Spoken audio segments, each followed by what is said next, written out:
What on God's green earth is that? How come I'm not playing Bog Boys? I don't have the cards for Bog Boys. That is like probably the most busted deck I've ever seen. I just don't have the cards. Bog Boys, probably not. That one I'm gonna know. Wait, BossKrenko, who the is this? This Thursday, 1 p.m. UK time, Bog Boys Pod 3, Bog Nation!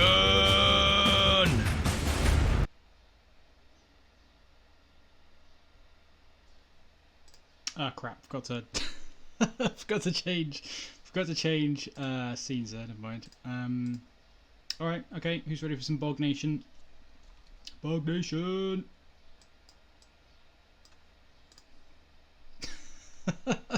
I usually don't screw that up, but today it's because I was watching the intro video as well, because I quite enjoy that, so yeah, smooth. Oh, well, never mind. Alright, well this should be a hoot and a half. So today we're going to play Bog Boys, which we have not played in at least a month by this point. So that should be fun. And Bog Boys is basically mono black goblins. It can be rogues as well, which is what we played last time to our top 32 finish in the Legacy Online, the Magic Online Legacy Challenge. So that went pretty well, which was hilarious. We did get a bit of help with some good fortune, but it was a good time. And today we're going to run it back with a slightly different variation on the Bog Boys archetype. So we've already created the best deck in the format ever, but we're going to tweak a little bit more to try and make it even better. Shut up, Carl. Maybe, probably relevant comment, but yeah, so why is it called Bog Nation? It's called Bog Nation because we're adding this spicy number in, Contamination.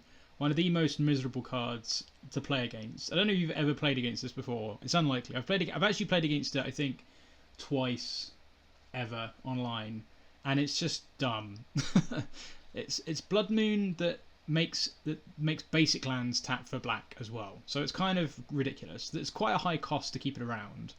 But if you can set up some enablers, which I believe Bog Boys has the tool to do, then this card is pretty good. So we'll see if we can do that. The only problem with this is that it's quite slow, and so if you're trying to get Mangucci to play Bog Boys, that'd be pretty hilarious. I don't know if he would do that though. He likes playing decks that he can win with.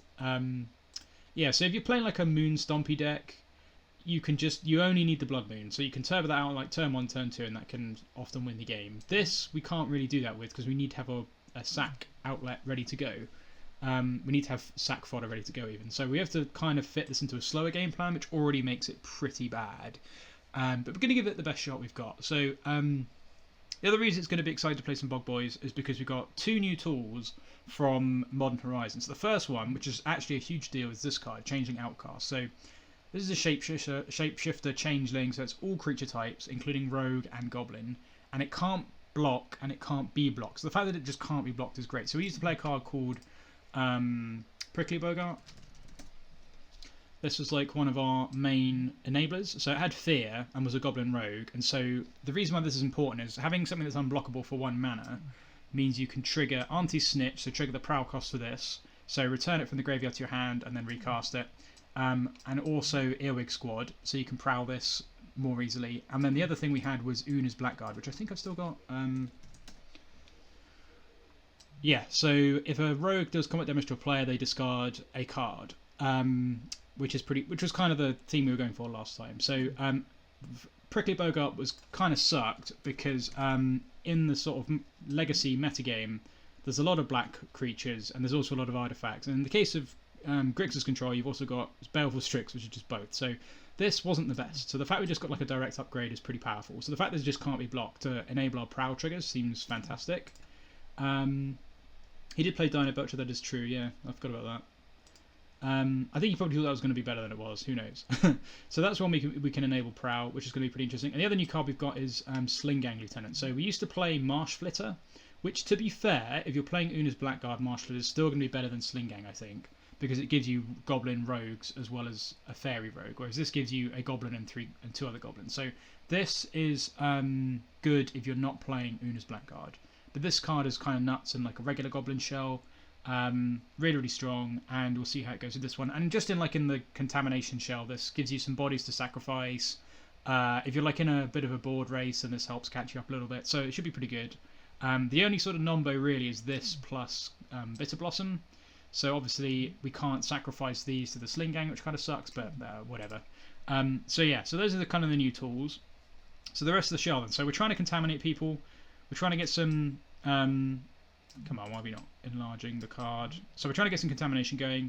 So the main engine for that then is we've got Changeling Outburst plus Auntie Snitch. So we can sacrifice this to the contamination, attack with the Changeling Outcast unblocked, return this to our hand, recast it for 2 mana, sacrifice it the next turn. We've also got Bitterblossom, which is pretty obvious. So cast us on turn 2, cast Contamination on turn 3, sacrifice the token every turn, and this will buy us enough time that we can just draw into other threats. And then you've also got Boggart Mob, which is kind of the most... the least likely to work version, because we can get 2 for 1 very easily with this. So champion a goblin, and then we can make 1/1 rogues every time a goblin deals combat damage to a player. So that's on every single trigger. So every time the Changeling Outcast gets in, we create a goblin. If the Boggart Mob and the Changeling Outcast attack, we get 2 goblins, and so forth, and we can sacrifice those to contamination. And then Sling-Gang's just there to buy some time to help find the other bits for contamination. Frogtosser's trying to help against the horrific mana costs on many of these cards. And we've also got 4 main deck Earwig Squad, because that's kind of like what we do when we're playing Bog Boys. So this is to hopefully hose some combo decks game 1, helps against control decks as well. And then once you've got your contamination lock established, this can just hoover up any of the remaining outs in the deck. So it's pretty good. So Aether Vial is pretty obviously just good in creature decks. We've got a couple of Ancient Tombs to help cast these things a little bit earlier. We've only got 2 Wastelands in this build, because I think if we're trying to contaminate people, we only really need Wasteland to answer specific threats as opposed as a mana denial strategy. So we got 2 in there just because it's good, but I don't think the full 4 is necessarily worth it, and I think some of the other synergies would be better. So Ancient Tomb just seems more useful. Mutavault's important because we can set up a Mutavault Auntie Snitch lock, since this is every creature type as well. And even say everything's in the bin, we've got a couple of Auntie Snitch in the graveyard. If we draw a Mutavault, then we can just set things up again. And we've also got a Volrath Stronghold, which we didn't play in the last build or any of the previous builds, and I have no idea why, but Volrath Stronghold should 100% be in this deck.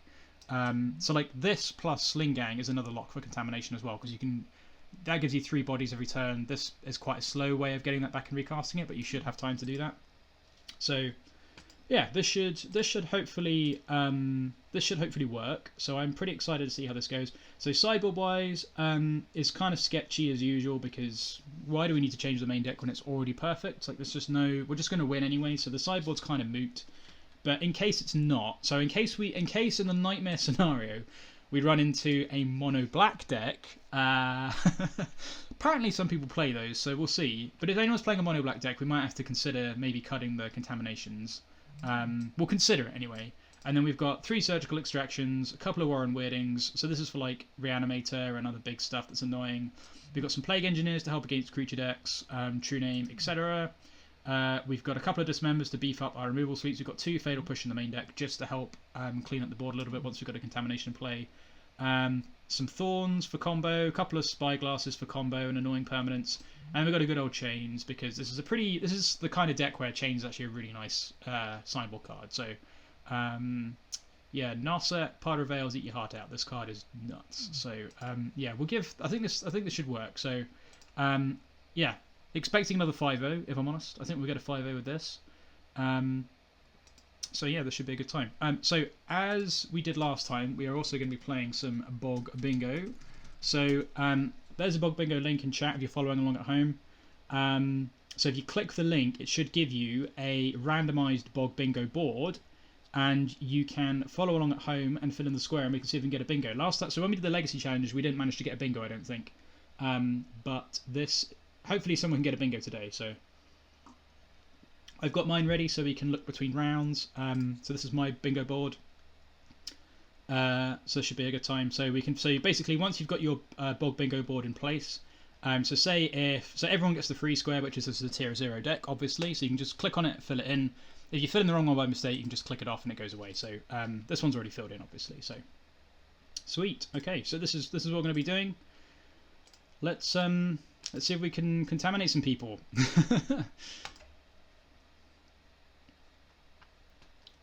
Okay, so we're going to Legacy League, 100 play points. Look at that, two trophies, so good. I am obviously one of the best Magic Online players.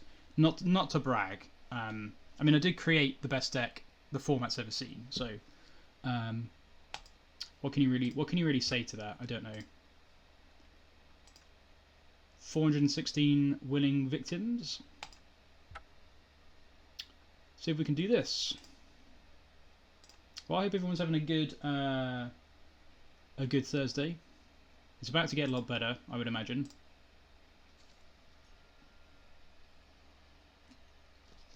So, we do have some...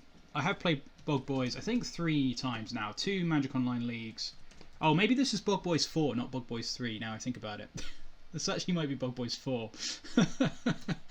I think the trailer was wrong. I think this is Bog Boys 4. So if you ever look on the YouTube channel, we've got 2 Bog Boys leagues and a Bog Boys challenge. This is actually Bog Boys 4, not Bog Boys 3. That's kind of hilarious. But never mind. What defines MVP? So it's kind of contentious. I think MVP, the spirit of MVP for the bingo board, basically, is just that if it kind of won the game or contributed to winning the game in a big way. So like if we win a game and Plague Engineer got like a particularly big blowout, then that kind of counts. It's because it's kind of hard to sort of make it a bit easier to get bingo squares. So like say if you're playing against Reanimator Game 2 and you Surgical their Gristlebrand and they never draw any other stuff, then that would be Surgical MVP. Like Earwig Squad MVP would be you take all the combo pieces from Storm, so we win the game because they can't win. Boggart Mob MVP would be, say, we get the Contamination lock set up with the Boggart Mob tokens to sacrifice them, so stuff like that. So that's kind of how like the MVP thing works. It's kind of subjective, but we can kind of agree on that collectively to determine when to give those squares. So sweet, first victim. First victim.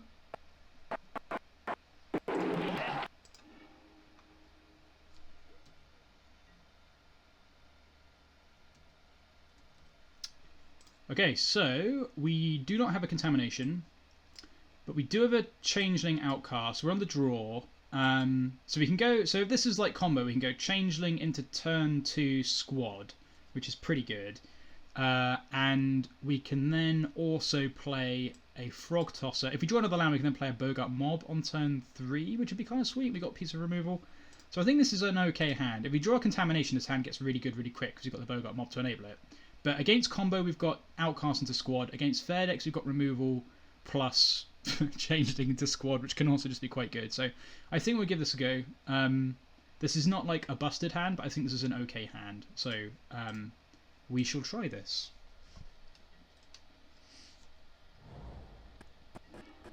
Send you cotton. Let's see if it pays off for. Okay, Goose. This is probably going to be a tough one. Who am I kidding? We're going to crush them. They're going to get crushed. Please don't daze me. Okay, that's not the worst draw. So the downside with this card, and in fact I think 8 of the cards in the deck. So this and Auntie Snitch, neither of those cards can block. So when it comes to board states where you have where your opponents control creatures, it can get a little bit sticky. So okay, the fact this resolved is good. So they're obviously thinking about whether they wanted to.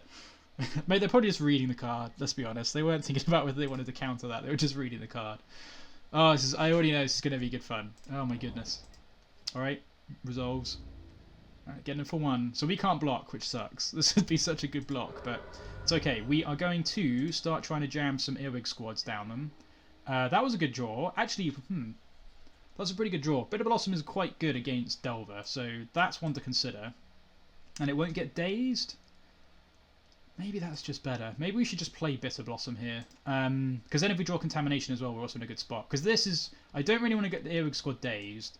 We could play Frogtosser as well, because that sets up Boggart Mob. But then this, if they have a removal spell, this gets destroyed. So I think Bitterblossom is probably a good place to start. And then if they counter the Bitterblossom, we should be all good to get the squad going. I mean, the squad's not even that good, really, because True Name kind of dunks on it, but I think Bitterblossom's okay. I suppose the other thing is if we get Wastelanded off of our Ancient Tomb, we could be in trouble, but then Bitterblossom also helps with that. So we're going to try this. We'll play around a days here. And how's it going, Aston? Glad you could make it. Oh yeah, we've also got Bog Boys and Moat. So if you want to drop a Twitch Prime subscription for free to... Oh my goodness. The dumpster. No! No, that's not what I wanted to happen. That's spell snare. Why? Why would you spell snare that? That's so bad for us. Oh dear. Yeah, so if you want to drop a Twitch Prime subarino so you can use the Bog Boys emotes, by all means go nuts. Okay, so if we get true names here, we could be in a lot of trouble. Just because Ancient Tomb is not very good when you're racing. Don't crack that fetch land. You're going to play Tarmogoyf. Okay, that's still pretty bad. That's still pretty bad, because they've only got, yeah, snaring that is not good for us.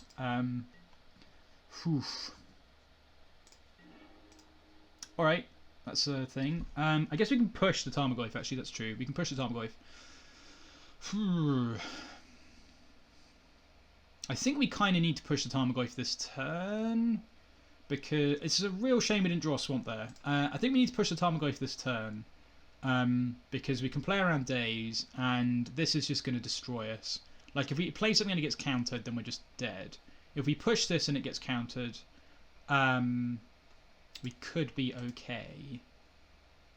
I doubt... I mean, if they got force, I guess they probably would force a push. Maybe they wouldn't if they've just got something else on hand. But like, Squad does not line up well with this Tarmogoyf, because as soon as we get a first creature in the bin, this is going to be a 5/6 thanks to the enchantment over here. And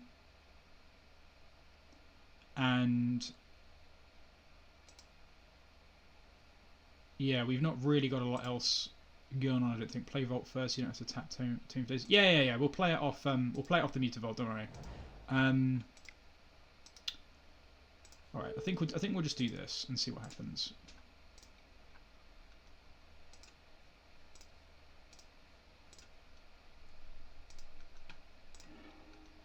Sweet. Oh yeah, it's a tribal enchantment. Oh, I was just thinking, like, why's that got 4 power? Oh, it's good because that's tribal enchantment fairy. Wow, that's a good time for everybody. Well, on the plus side, the Mutavault can block the Mongoose. Although if we have to activate it with the Tomb, that's not necessarily that good because they just get to bolt the Mutavault. So if they attack, they've definitely got a bolt, which they definitely have. Okay. So I think I'm not gonna. I think I'm not gonna block this because I don't want to get this bolted and take 2 from the Tomb. I would rather just cast creatures. So please, can we draw a swamp this turn? That'd be fantastic. That's not what we wanted to draw. This is the other creature that can't block, which is not very good for us. So I think now we could probably just cast this Earwig Squad, which will get bolted, but at least we can remove some true names from the deck, or maybe like Ren and 6. This is going to be pretty bad against Ren and 6. See, Boggart Mob would be good, but they've definitely got like a bolt in hand. And so if we cast this, they bolt the Changeling Outcast. I guess they could... Problem is we need to spend all 4 mana on this. So yeah, I think this turn we could just cast the Frogtosser. But we don't really need more... We don't really need mana reduction at the moment. We kind of just need... we kind of just need to get things on the board to race them. I guess we could just prowl the Snitch in. That's probably fine, actually. And then they're kind of... Yeah, I think we'll just cast the Snitch this turn, actually. Because I don't want to take 2 from the Tomb at the moment. And this increases our clock. So, you think you'd Squad? That's a good shout. Yeah, maybe we should just Squad then, just to find out what they've got in hand. That's a good point. Yeah, that is a good point. I don't know, the reason I like getting this down now though is just because it means that they don't want to spend a card on this because we've got the Changing Outcast in play. And so since they've not got much pressure on board at the moment because we dealt with the Goyf, we can start putting them under a bit of pressure ourselves. I don't know. Yeah, maybe. Holy jeez. Maybe they're going to bolt this? That's a... Whoa. Okay. Okay. I don't know if that's necessarily the one you want to do that with, but yeah, maybe we should have gone for the Squad. But I don't know. I'm pretty happy that we got to do that. That's for sure. Wow. Well, I'm glad. Oh boy. You're gonna bolt the Outcast. No worries. We have another one in hand, Brosif. So, jeez. Well, that felt amazing for us. So we managed to trade this for a bolt, and we traded an Auntie Snitch, which is going to come back for a Force of Will. So, wow. We got him scared. We got him scared. They did not shuffle though, so that's pretty terrifying.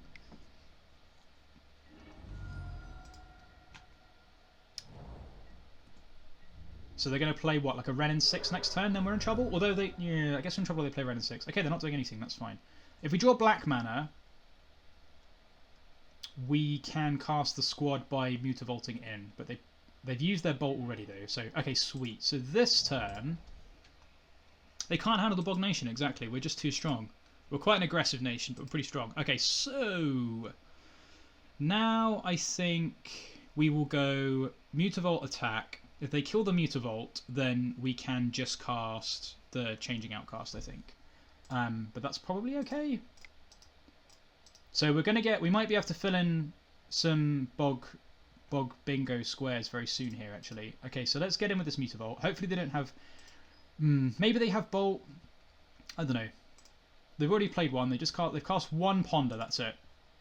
I think we're just gonna risk it. Honestly. They must have bolt for this. Toss at an outcast. I guess that also works, yeah. I think we're going to try and do this, because this has got like super high upside if it connects. And then they're going to bolt something at some point anyway. So if we get to play the Changing Outcast instead, they go, oh, a Braid? No, they've just got Fire. Okay, that doesn't matter then. So I'm glad we got this out of their hand. I don't know, I think I'm happy with this line, honestly. We're not worried about the colourless mana at the moment. And now we can play the Changing Outcast and get the Snitch back next turn. So this is now a 3-3, but we can start trying to keep up with that a little bit more, I think. But we're going to get the Snitch back next turn. I love how we're actually somehow almost in this game. We're probably not, because they're going to play another creature this turn, but please don't run in 6 us. Don't do it. Don't run in 6 us. Yeah, maybe Toss for an Outcast might have just been a better line. I don't know. Well, no, because actually, I guess if we'd gone Toss for an Outcast, we would have got fired into Oblivion. So that kind of worked out in the end. Certainly, a lot of these suggestions may well be more sensible, but somehow we've managed to sort of squeak our way through some of these a bit. Okay, let's get in for one, see what happens. Oh, maybe we could go Frogtosser this turn, actually. Maybe we could go Frogtosser this turn. Since this has haste, I think that's fair enough, because now we've got 2 ways to deal combat damage this turn. And we can definitely get the Snitch back. And then I think this turn we probably will go for Squad. Although they haven't cast the Daze yet, right? They have not cast the Daze yet. So we can do this. Always yes this. I don't want to get Dazed, is the big problem here. But we can just cast the Snitch for free. I wouldn't ever play around Fire at the moment, though, to be fair. Because Fire doesn't seem at its best. At the moment, there's a lot of non-1 toughness things around, I suppose. Oh, it does stop us getting Dazed. That's a good point. Yeah. No. Prowl is still reduced. Yeah, Prowl costs 1 and a black. That's a good shout. I think we're going to cast Squad then. I think we're going to go Squad. This does put us to 7, so we're dead to 2 burn spells and a Nimble Mongoose. But I guess we can block with the Squad. Yeah, we can't get Dazed. Okay, we're just going to cast this Squad then, I think. We're going to do this. And next turn, we might be able to cast the Bog. Okay, that's pretty good. So now we can find out what they've got in hand. And get rid of, like... I think True Name is probably the most annoying thing, possibly. They actually don't have any True Names in the deck. That's good for us. They've got Goyfs, which aren't that big of a deal. So I think actually we're just going to take these Bolts out of their deck. Delver's kind of annoying, but I think Bolt means we just die very soon. So they've got... I actually don't know what they've got in hand. They have no Days in hand. They've got a Ponder in hand. They've got Ponder. They didn't pitch a Ponder. They pitched a Snitch. They've got 1 Ponder in hand, and they've got maybe a land in hand. Okay, I think we'll take Bolt though. There's like not that much in here that's that scary. Well, they could have one. Well, no, they would have cast True Name. I think there's 1 Ponder in the graveyard. Yeah. Oh no, there is 1 Ponder in the graveyard. Yes, I have no idea what they've got in hand. I think maybe it's just lands. They could have True Name, but I think they would have cast True Name because we'd just be dead. I don't know why they'd be holding True Name with 3 lands in play. So I think we'll just take the Bolts, because this is like the way we get cheesed out of the game. Whereas all the creatures we can block, basically. And Delver we can probably race at this point too. So we'll get rid of the Bolts. They have no counter magic, and we can just pass a turn. So I feel like we're not in the worst spot here. And we can. I'm going to trade the Squad for the Goose if they give us the opportunity. Oh, they could have Chain Lightning in hand. They might have like Chain Lightning in hand. And a Dismember. Okay, alright, they have a Dismember in hand. That's what they have in hand. There we go. They've got the one of Dismember in hand. We worked it out. Jeez. Oh, they're going for the full-on race though. That makes sense, to be fair. Okay, so I don't think they've got anything much in hand. So I think we're going to play this Boggart Mob this turn, for sure. Let's work this out. So they've got no more reach unless they've got... they've got no more reach unless... Oh, I can cast this for 1, can't I? Yeah, so I cast this for 1, and then Boggart Mob costs 2. So this should work absolutely beautifully. Yeah, nice. Okay, this works. And now we can do this.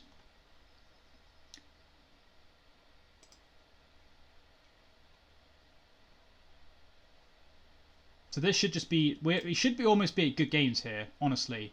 Because this is a 5-5 as well. So they can't... They've already spent the Dismember on the squad. Let's put one of these under, I think. I think we want to keep the Changeling Outcast for now. Get in for 2. They've got no more bolts. Are we doing this? Is this happening? Is this happening? Oh my god, this might be happening. We might be winning the first game on camera. I mean, this deck is busted, so there is that. I think we're doing it. I think we're doing it. Oh yes. That was pretty sweet. That was pretty hot. That was pretty good stuff. Wrecked. Absolutely taken This down. deck has a ton of basics in it as well, which is pretty funny. But that was, good lord. I do enjoy as well that they force of willed the Auntie Snitch. That definitely wasn't. I mean, this card is. Hang on, let's just get this so it's actually enlarged. Come on, you can do it. Come on, you can do it. Stop it. It's because I think my mouse is running out of battery. Anyway, whatever. Auntie Snitch, you can look it up on Cardboard Live. Auntie Snitch is actually legit quite good. If you look up on Cardboard Live, you should be able to get the Decklist. Makona, I think it should be working.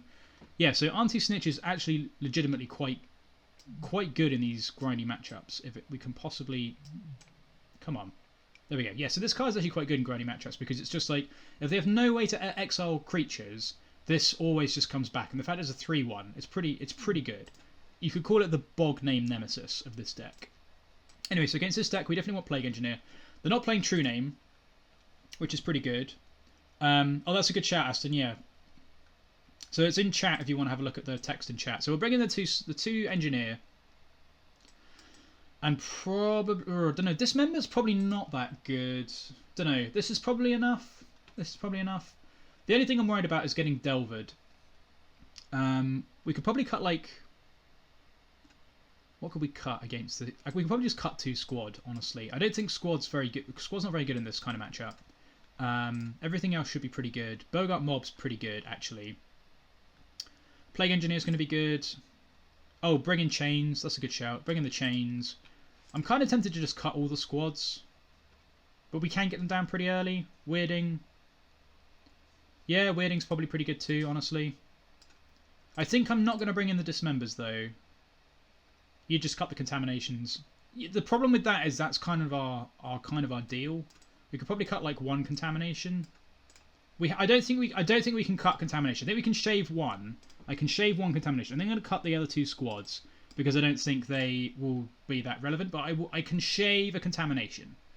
That's probably okay. I think the rest of this is fine. Trim a Bitterblossom. Okay, we'll trim a Bitterblossom and we'll put a Contamination back in the deck. I think that's probably... I'm probably happier with that from a philosophical standpoint. Yeah, that's true. Not so good on the draw versus bolt. Okay, well, we go down to 3 Bitterblossom. I think that was actually fine how we sideboarded there. We've trimmed only 1 enabler for Contamination. Okay, so this is. We've got a Wasteland, which is very useful.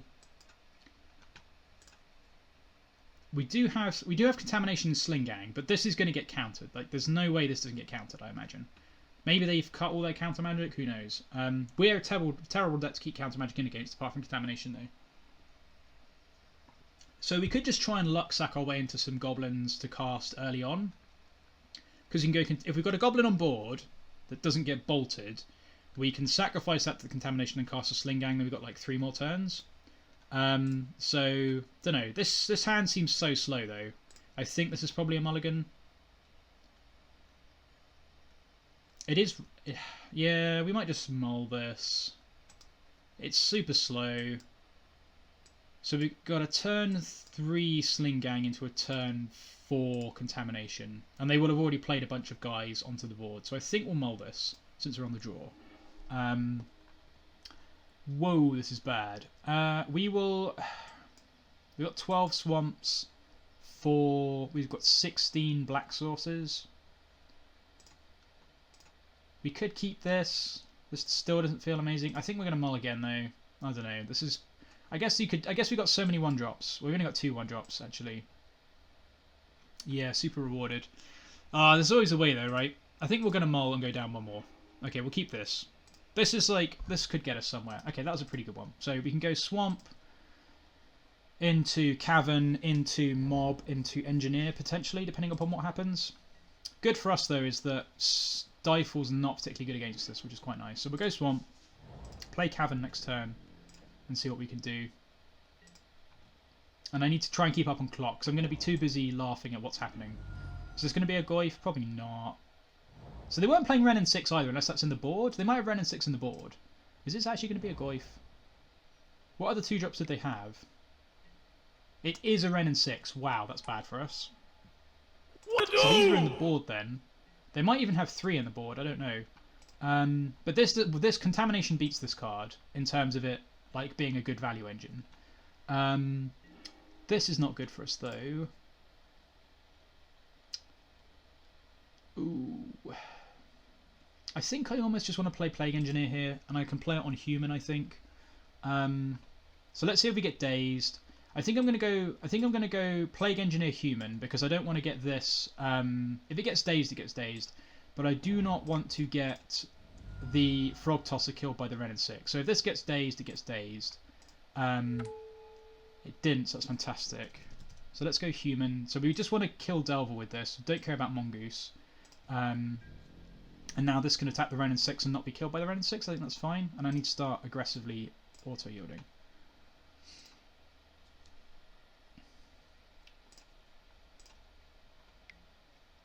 So now he can't play any Delvers, which is pretty hot. Well, unless he just bolts it, I guess. And this also puts some pressure on for this guy. And this turn we will probably just cast a Sling-Gang Lieutenant, honestly, because this is pretty annoying for Ren and 6, and then we can Boggart Mob the following turn. So we've kind of got a plan here. We're going to do this into this, unless we draw another Goblin that we can cast with the Banneret in the same turn, in which case we'll do this plus something else, quite possibly. So they might play a Goyf this turn, if they've got one. But we need to pressure the Ren and 6, that's for sure. So not in the worst spot, actually, at the moment, I don't think. That was a good draw. I still think we want to go Boggart Mob, though. This is going to get bolted. Yep, could be worse. Not Mob, sorry. I think we still want to go Sling-Gang. I think we still want to go Sling-Gang, because this puts a lot of bodies on the board to put this under pressure. And then next turn we can go Frogtosser. Yeah, not Boggart Mob. Yeah, that's the wrong one. I didn't mean Boggart Mob, Aston. That's a good point, though. Absolutely should not play Boggart Mob there. Okay, we now can't auto-yield, but in case they try and get a cheeky bolt in.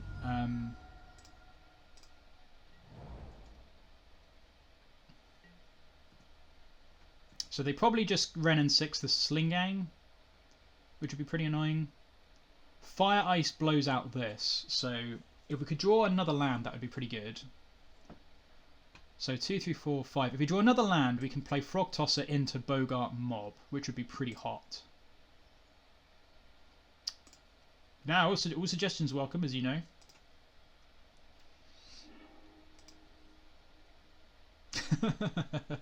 Especially if it stops me accidentally playing this onto an empty board. That's always good. Okay, so this is going to happen. That's fine. We're not really worried about the sack outlet so much here. It's mainly just we want to have more bodies on board for this and to enable the mob. So hopefully we just draw a land this turn. Then we can cast Frogtosser into Boggart Mob. And then at the moment they can only kill one thing anyway. So, oh, that's pretty annoying. So they're going to take the Cavern. Yep. Whew. Okay. Now we need to draw a land for the mob. So we're definitely going to have to play Banneret this turn, most likely.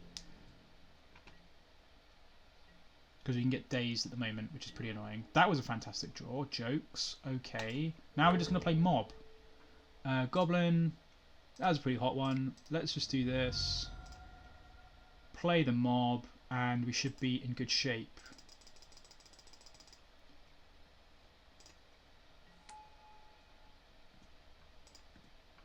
Like, championing a token doesn't get you very much value, but it doesn't really matter.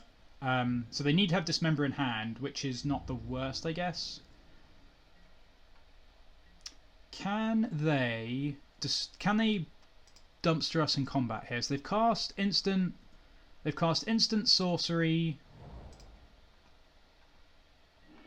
Yeah, that's fine. They've cast instant sorcery. There's a creature in the yard. There's a land in the yard. So enchantment. So in theory, they can't they can't attack into the Boggart. Yeah, there we go. That's pretty hot. There you go. Look, Boggart Mob's like blocking the Tarmogoyf. That's hilarious. Or stonewalling the Tarmogoyf. That is pretty hilarious. So this is going to be trouble. I think we just want to play Outcast this turn. If this flips, that's going to be pretty annoying. Did they cast a thing? Did they cast the pond the next turn? I don't know. So that's not too much of an... That doesn't really matter at the moment anyway. But I think we'll play the Outcast because I'd like to get... I'd like to get something unblockable attacking in. The problem is this is combat damage, isn't it? This is to player, not to Planeswalker, but that doesn't matter too much. I think Changeling Outcast is probably the right one. Yeah, I guess you could just try and force a trade. That's also true.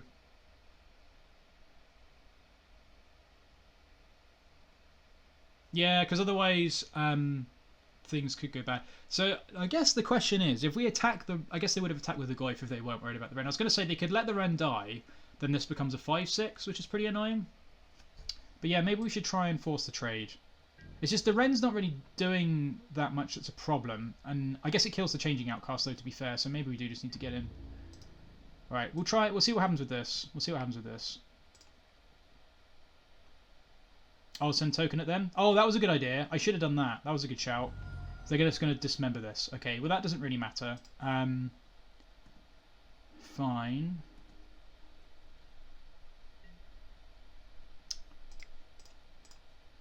Alright, yeah, good thing I didn't do that. That's worked out a couple of times now where I've made a suboptimal play, possibly, and it's worked out quite well.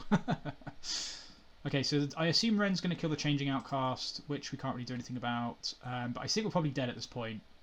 This Wrenn and 6 is super good. Oh no, they're just going to get more Wastelands back. That also makes sense. They could just do that and then just dumpster us. We are quite resilient to Wasteland. We've got 12 basic swamps in the deck, so if we could draw some more of those, that would be a good time. We can at least get in for one on this, but we are just dead in a couple of turns because we're going to take 7. Do we block the Goyf this turn? I don't know if we do. Yeah, that's probably a dumpstered moment. Dumpster!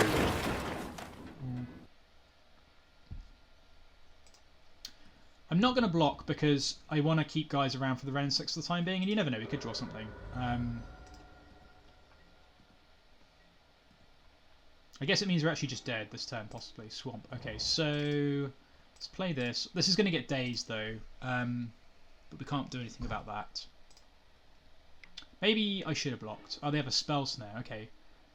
I don't know. Maybe I feel like it would have been better to daze that, but whatever. I guess you just want to get the spell snare value.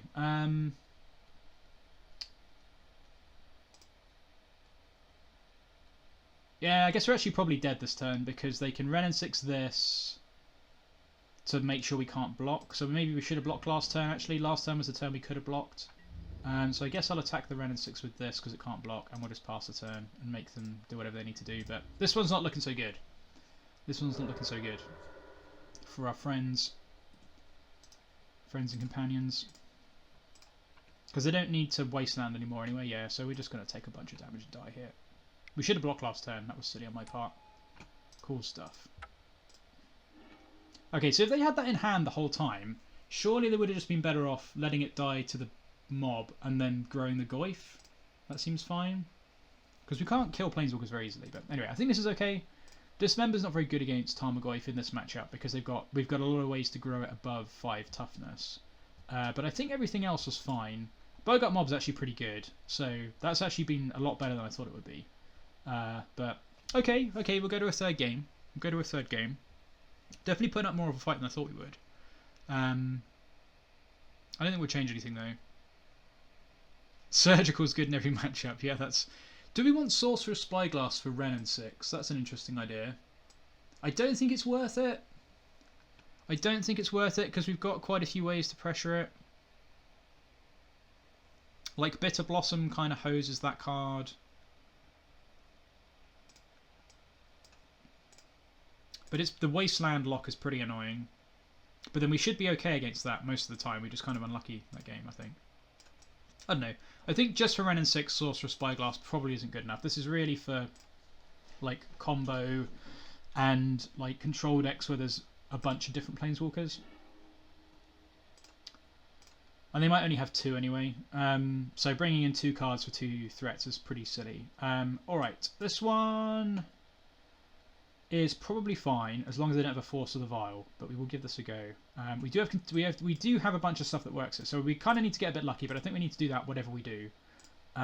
So hopefully the Vial resolves, and then we can kind of go nuts. Please don't force my Aether Vial. Just let it resolve. Sweet. Okay, that's pretty good. So they might not even have brought in any artifact hate because they've not seen a Vial all matchup yet. I don't think they've seen a Contamination either yet, which is pretty funny. So hopefully we can get this going.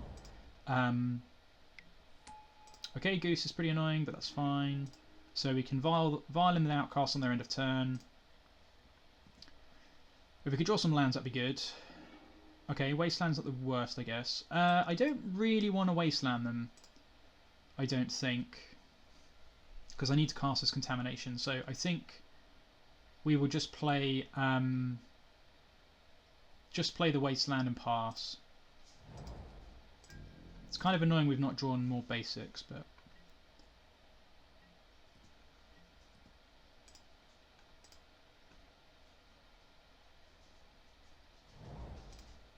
the Vial's going to be quite slow with the Contamination though, which is a shame because we're not going to get this mob down for a little while yet. So that's fine. Okay, that's interesting.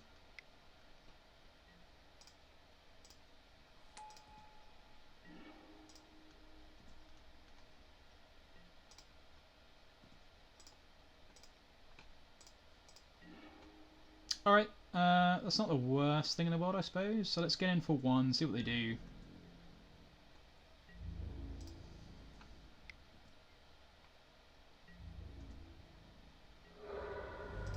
Play a Wasteland of our own, a second Wasteland even, and we'll just pass with this Fatal Push in hand. We can't, so we could cast a Contamination, but they could bolt this in response, or they could just force this. But we need to have the engine going before we do anything. So we kind of need 1 more creature to champion this under first. Yeah, Contamination, exactly. Exactly. Oh, it'd be pretty good if we managed to get this in play. Okay, I'm going to stop trying to make these big enlarged because it's not working today, unfortunately. Ooh. But having the push in hand for a Goy is pretty nice. Ren and 6 would be super brutal for us, but we can't really do anything about that. We need to try and get the Boggart Mob in play and like working before we get Ren and 6. It's kind of an interesting rug list we're playing against. I've not seen Dismember in rug in ages. And they were playing 4 Goyce in the main deck as well, which I guess is probably not that bad considering there's not as many Fatal Pushes around at the moment, and loads of people are playing 2-mana Planeswalkers, so yeah, I can see that. Yeah, 3-drop would be a hella good draw. Like, if we could get Auntie Snitch, that would be probably the best draw. Auntie Snitch this turn would be nutso. Auntie Snitch and then this resolving would be fantastic. Okay, so it's past the turn. Please can we draw an Auntie Snitch? Just for once. That would be pretty sweet. Bitterblossom also works, that's fine. So let's get in for 1 again. Bitterblossom doesn't enable Boggart Mob, but it does enable Contamination. So if this resolves, we'll be in good shape. So let's see if we can get this down. We can't daze it, which is nice. So you need a force of will here. So this might be brainstorm. Oh, they could snare it. That's true. So this is going to get spell snared, I imagine, because they have at least 2 spell snares. Yeah. Okay, that sucks. That sucks, but never mind.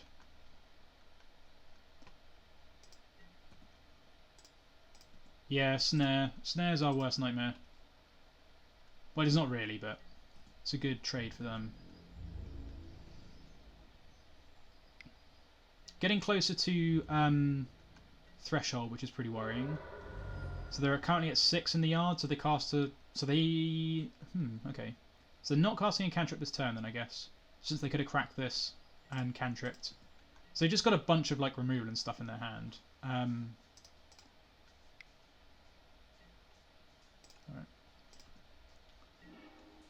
I think we will tick this up, because I'd like to be able to put this Boggart Mob into play at some point. And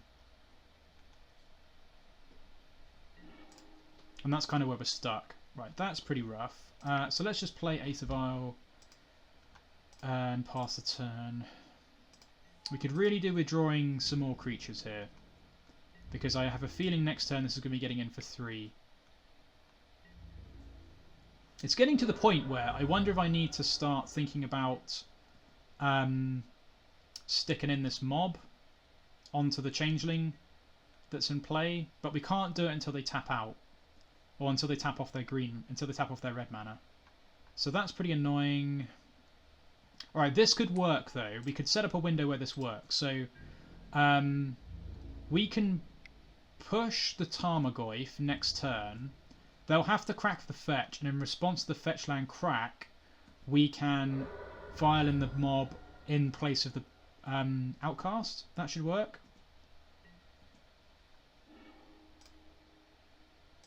So I think that's the plan. This can go up. It's pretty good having a vial on 3 as well once you get the Snitch lock going. Okay, changing Outcast.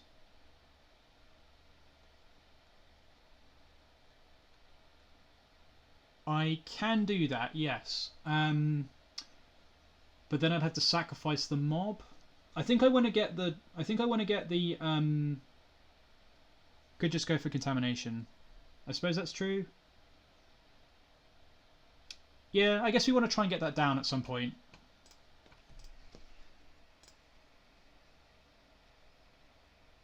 You cast Contamination. Alright, we'll go with the Contamination, see what happens. We'll see what happens. We're now going to get a little pause while they read it. Yeah, it probably just eats a force for a days. Yeah, that's true. And we don't really need our mana at the moment, I suppose. Yeah, that's fair enough. Okay, that gets a force. That's okay. This Goyf is a little bit worrying, and they're going to have Threshold next turn now, though, which is the only thing I'm a little bit worried about. But I suppose we can... Actually, you know what? I think I'm going to vial in this Outcast now and vial in the mob now, because... Yeah, I think we're going to do this now, because then they can't... I would quite like to get in and make a guy this turn, to be honest. So we're just going to do this now. And they've only got 1 removal spell, so...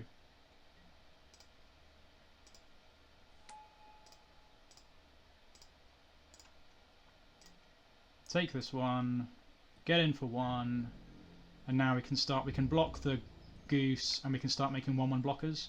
So now if we contaminate next turn, we should cut them off mana. So I think this should work. So they need their Dismember like right now, and we can push the Goyf. So we're in a pretty good spot now, to be honest. We've got the combo going for the Contamination, so yeah, that worked out really nicely. Yeah, clock up. Let's start auto passing. So as long as we don't... I guess Ren and 6 would be kind of annoying here as well, because that kills the Outcast. We need to get this Contamination down before they... This is going to get Ren and 6, isn't it? No, Rough and Tumble. Alright. Jesus. Holy Christ. Dumpster! Alright, well we're probably dead now, I think. That was a pretty rough turn. Yeah, that can go up. And That one's fine. So we need to lock them out this turn. I can kill the Goyf. Oh boy. So let's kill the Goyf. So that we're not dead. Can play the Mutavault, get in for 1, and hope to goodness. I guess we could also Wasteland them to get them off Bolt. Yeah, that wasn't ideal, I agree. I'm kind of tempted just to waste them off Bolt here. But then we can't cast Contamination, which kind of does the same thing. Oh man, we're in a bad spot. What do you think is the best thing? Okay, so we could Wasteland them twice. Then they can't Bolt us. And then we can tick this up to 3, and then we've got 2, 3, 4 mana covered. The Contamination won't come down yet, but I think taking them off their red mana is probably not the worst thing in the world.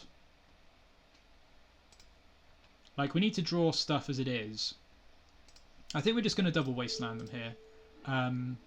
And hope to goodness that we can somehow squeak through this. Unfortunately, we can't double block this, because this can't block.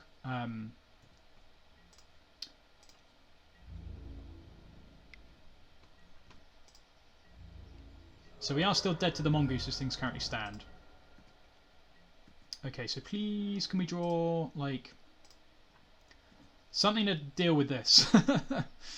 Okay, that's a yes, that's fine. Alright, that was a good draw. That was a good draw. So let's just file this in. I guess we can get in for 1 first. So now I kind of regret not having...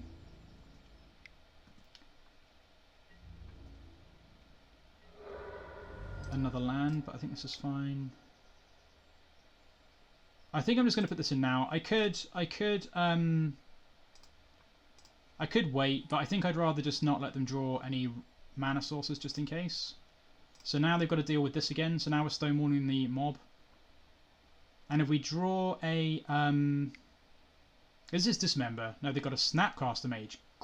Jeez. What am I gonna do? Was not expecting Snapcaster there on the end step. Man, this is so close.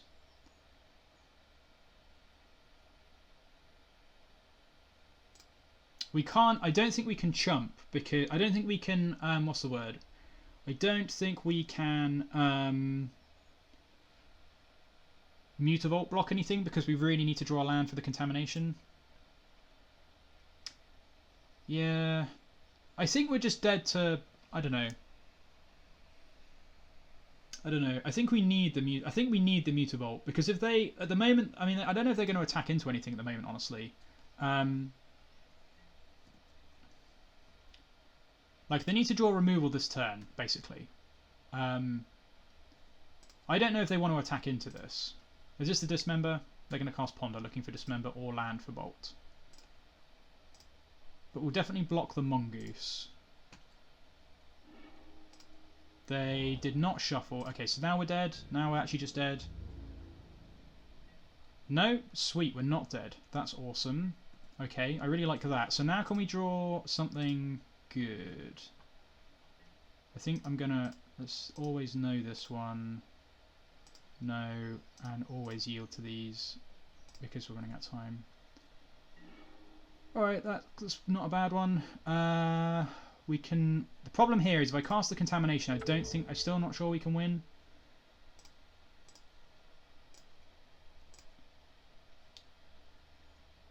If you trade Snap, you're not dead to what? Yeah, that makes sense. I think we're just going to pass the turn, because at the moment I can't... I guess I could try and trade for both, but that doesn't really do anything. I think we're just going to pass. It does work. Yes, I think so. But I don't think... I think we're just going to have to pass here.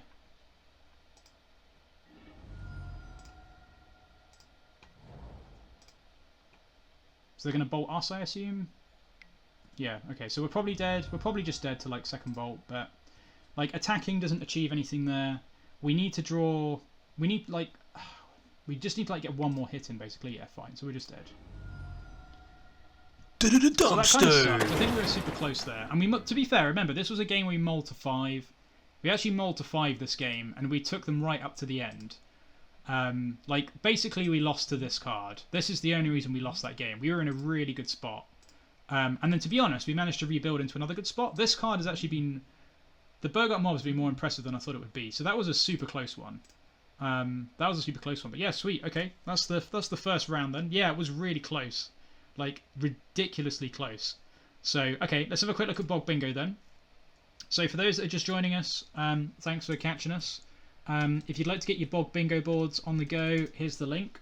So you should get a personalised Bog Bingo board and we can fill in. So we did get a turn 1 Vial that game in the 3rd game there, so that worked. We did not get a Mutavault Trigger's Prowl. Frogtosser, I don't think you could argue that was MVP.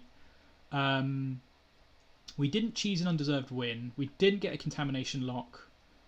Changeling Outcast, I don't know if we could argue that was MVP or not, to be honest. Was pretty MVP? Alright, maybe it was. Maybe it was pretty MVP. We'll go with that. We didn't get a squad trigger. Boggart Mob was MVP. I think we can tick that one off, honestly. That card was really good that game.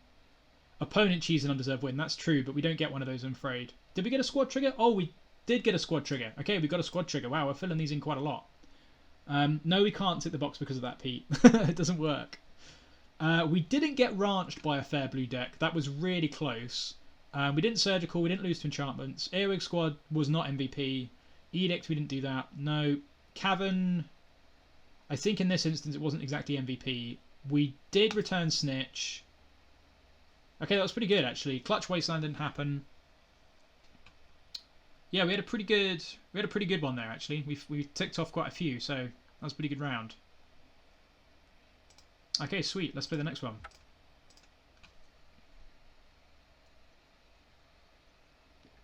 Yeah, we need to win a match. Oh, is that your last space, Aston? Is that it? And then you've got a bingo already. That's hilarious.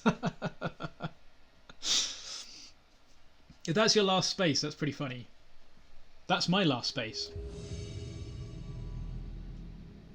Is it? Where's... No, I don't think so. I'm still one short, right? Oh, win a match. Oh, got you. Win a match with... I see. Yeah, got you. I see. Okay, next week's someone on the play, which is good. This is probably fine. Like, double Bitterblossom can just cheese some people, so I think we'll give this a go. Like, against fair decks, we've got Bitterblossom. Against unfair decks, we've got Squad plus Bitterblossom. So, this seems workable. Yeah, that's the pretty good setup. Well, this is the one, Aston. This is the one. We've got two Bitterblossom. They mulled to 6. See if we can do this. Oh man, that was a fun match though. Despite us losing, that was a fun match, and that was way closer than I thought it would be. If they hadn't rough tumbled us, I'm pretty sure we would have dumpstered them over the rest of that game. Like, we have a lot of value in this deck somehow. Alright, they've mulled to 5, which is kind of what we need. Okay, let's play our basic swamp. I have a dog that's huffing in the sun next to me as I'm making a load of noise. Sorry, dog. Oh, Depths is not a good matchup. Okay, we're going to get Thought Seized. That said, Bitterblossom is actually pretty hilariously good against them, so this is going to get slammed into play this coming turn. We are going to shove these Bitterblossoms onto the board so hard. Hopefully they don't have main deck decay. They probably do. But you do not want to see game 1 Bitterblossom when you're playing Dark Depths. I guess you can get Sajiri Step, that's true. Yeah, so it's definitely Depths. But we have got the Bitterblossom. It's a bold strategy, Cotton. So let's play the Cavern of Souls. Actually, we can play the Mutavault. Actually, no, let's play the Black Source, to be honest. That's probably fine. Go Goblin. Get this bad boy into play.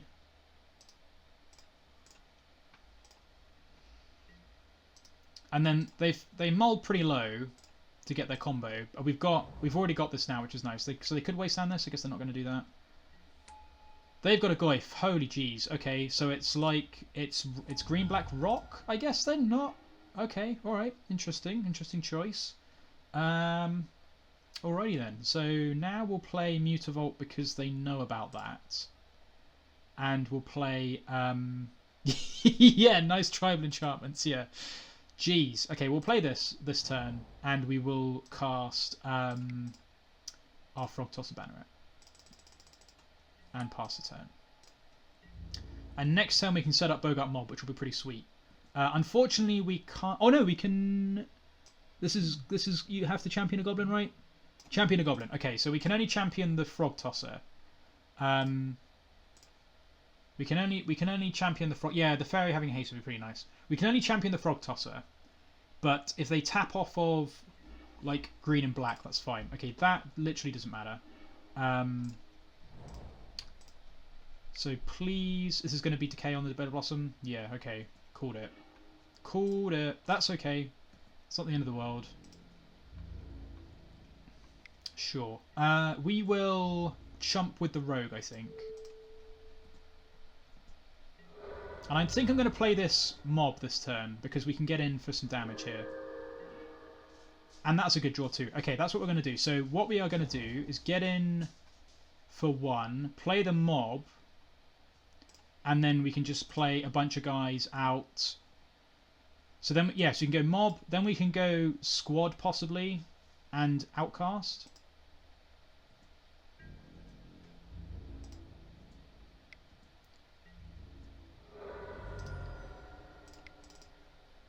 Sweet.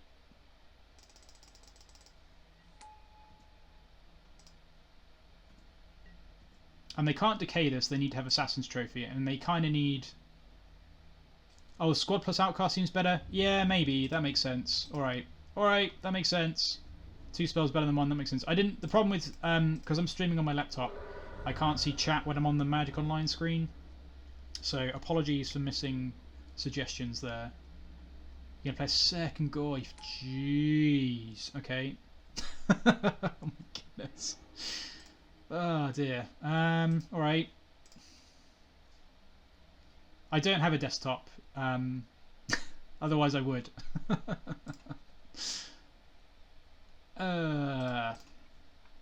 We are not in a good spot here. But I guess they have to think about not attacking soon. So let's just play this Changeling Outcast for now. And then next turn we can make some dudes. So we should be able to survive a turn. We can't... We're not dead because they don't have any reach, so that's okay. And then next turn we can play the squad and make some dudes. So we're not out of this just yet. Yeah, thanks for rubbing it in, Jeddy Goff. Alright, we've got a plan. We've got a game plan. So the Boggart Mob and the Changeling Outcast are going to make a chump blocker every turn. We're also going to get the squad into play, which is going to be pretty hot. So if we can draw like another Changeling Outcast, if we draw like a second Changeling Outcast, we make two chump blockers a turn, and we'll be in a good spot. And we can play that with the squad next turn. Okay, so we're going to go to 4 here because we can't do anything about that. But next turn, so this, does this mean they got another thing to play? This must mean they got another thing to play. Is this going to be a third Goyf? Are you kidding me? Jeez, come on, how? You've just drawn 3 Goyfs.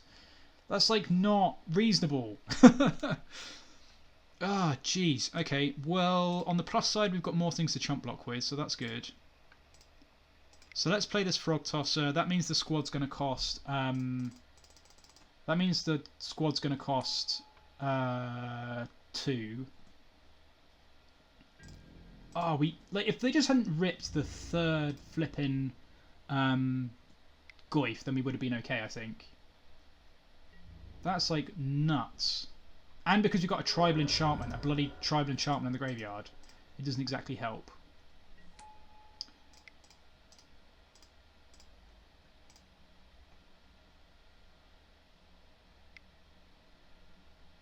What is this now? Oh, you're drawing a card, sure. Okay.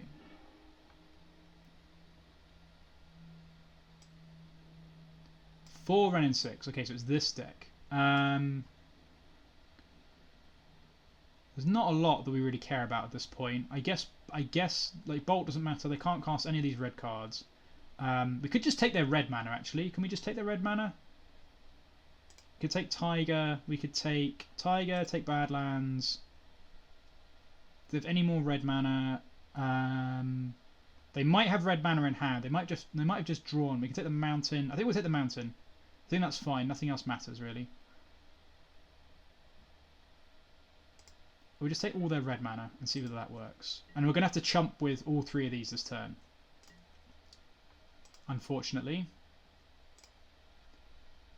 Don't know. I mean, I guess they've got like a lot of one. They still got like a good number of 1-drops, but yeah, interesting. So we still need to draw something this turn. Now we have to consider: are we going to block with the Boggart? I don't think we can. I think we need to keep these in play, and I think we just need to chump with everything we've got. I don't really want to trade. I don't know if trading's going to do it. Oh yeah, maybe not that many things for. Yeah, fair enough. Quite possibly. I guess they're just trying something new out. Alright, so if we draw a card next turn, and they haven't drawn another blocker, we could be okay here. We could still draw like a push as well, though. I think this chump block is okay, because we've got, like, if they don't have a blocker, like, they can't keep drawing that many cards, surely. I don't know. I think this is what we're going to have to try and do, because we're almost dead as it is. And I don't think trading this for a Goyf makes, like, that means we just lose, I think. We have to hope they don't have a blocker, or removal for this, and that we can play a blocker and get in with both of these guys to make 2 tokens, because this makes a token per goblin that deals combat damage. So we do have a way out of this if they don't have anything else. Okay, so now we need to draw another creature or removal, which we did, although it doesn't block, so it doesn't count, so we're dead. God damn it. Ah, dear. Okay, well, maybe they don't realise it can't block, but yeah, we have no way out of this now. We literally just have no way out of this. If only we drawn like a push. If they had not drawn... They mulled to 5 and drew 3 Goyfs. Are you kidding me? Like, come on. I should have had a square that was opponent, like, cheeses a win out of us. We were so close. Please don't realise that we can't block with the Outcast. Please just don't realise that. Don't realise it. Come on, don't attack. Don't attack. Don't do it. God damn it. They saw the line. No, they saw the line. They saw the line. There was a pause, though. There was a pause. God, no. No. Oh, that was so goddamn close again. That was so close. That was brutal. Okay, so we just don't want these. So I think we'll do the same thing we did last time. Bring in the Plague Engineers, because these are just good because they've got Death Touch to kill Goyf. Bring in the Weirdings. We don't want Chains this time. Because they're playing 4 Ren and 6, I might bring this in this time. And you would imagine... They probably do still attack. But you never know. I guess they have to attack, otherwise they get buried under tokens. So Contamination, I think, is still fine here, honestly, because their black cards are basically just discard. So I think this is all okay. So I think these 4 are fine. The squad isn't that good. They've got 4 bolts, so we could shave a Bitterblossom. Oh no, I guess we're on the play this time. Bitterblossom's pretty good. We would have won that if we had the Bitterblossom still. Maybe we just don't want the Spyglasses. I don't know, to be honest. Maybe we just want to do this. They've got like Ren and 6. They probably have other stuff, but we could cut 1 Contamination maybe, since they're playing black. We could do like this. That's probably like sensible.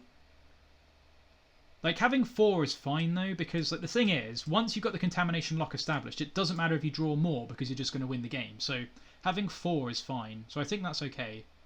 I think this is probably just fine. Ren and 6 is really annoying actually for this deck, but they've got a bunch of Abrupt Decays and stuff anyway, so I don't know. I think we'll give this a go. We've got a way to put a good amount of power on the board though, so. And like Bitterblossom kind of beats Ren and 6 anyway, and that it has to tick down to kill the tokens, so I think this is okay. They don't have really any card draw, so Change doesn't do anything. But I think that's all okay. But yeah, so thanks everyone that's still watching and hanging around and joined us since. If you want to get your Bog Bingo cards going, we will be visiting that again in the next break after this match is finished. Regardless of what the record ends up being, we're going to be playing out the whole 5 rounds for sure.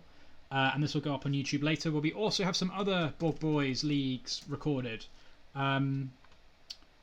So yeah, definitely check those out afterwards if you want to see some more of this deck in action. But this version actually seems pretty powerful. I'm not gonna lie. I think there's some good stuff going on here. We've just we were so close in the first one. Okay, this one seems good. This one seems good. So we'll play Swamp first. We've got 2 Contamination. So as long as we draw another land, we're getting close to a good spot here. We do need an engine. So we need like a Auntie Snitch would be like the absolute nuts. So we could go Auntie Snitch turn 2. So attack with this, Auntie Snitch turn 2, Prowl it in. And then turn 3 we could draw land and play a Contamination. So if we could do that, that'd be really good. Warren Weirding's not a bad draw, but not really what we wanted. So this turn we'll just play Frogtosser and crack in for a bunch. Put this on Goblin. Get in for 2. Well, when I say a bunch, I just mean 2 damage.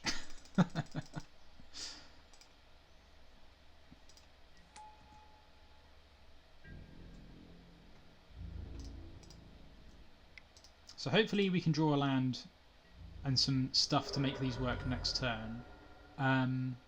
We could also consider, if they don't play anything next turn and we draw a land, we could also consider just casting the Warren Weirding, like just casting a Contamination for a turn just to buy us some time. Because we don't have, since we've got 2 in hand, this basically fogs their entire turn of casting spells. So we could consider that. Let's just see what they do. If they him us, that'd be pretty annoying. So they're going to him us, I guess. There's going to be a him to Torak. Yeah, okay. That's really not the end of the world. Okay, so they hit. So if it's tempting to think about playing a Contamination here. I guess now it's less tempting because we don't have an enabler. But we could attack. So we can attack for 2 here.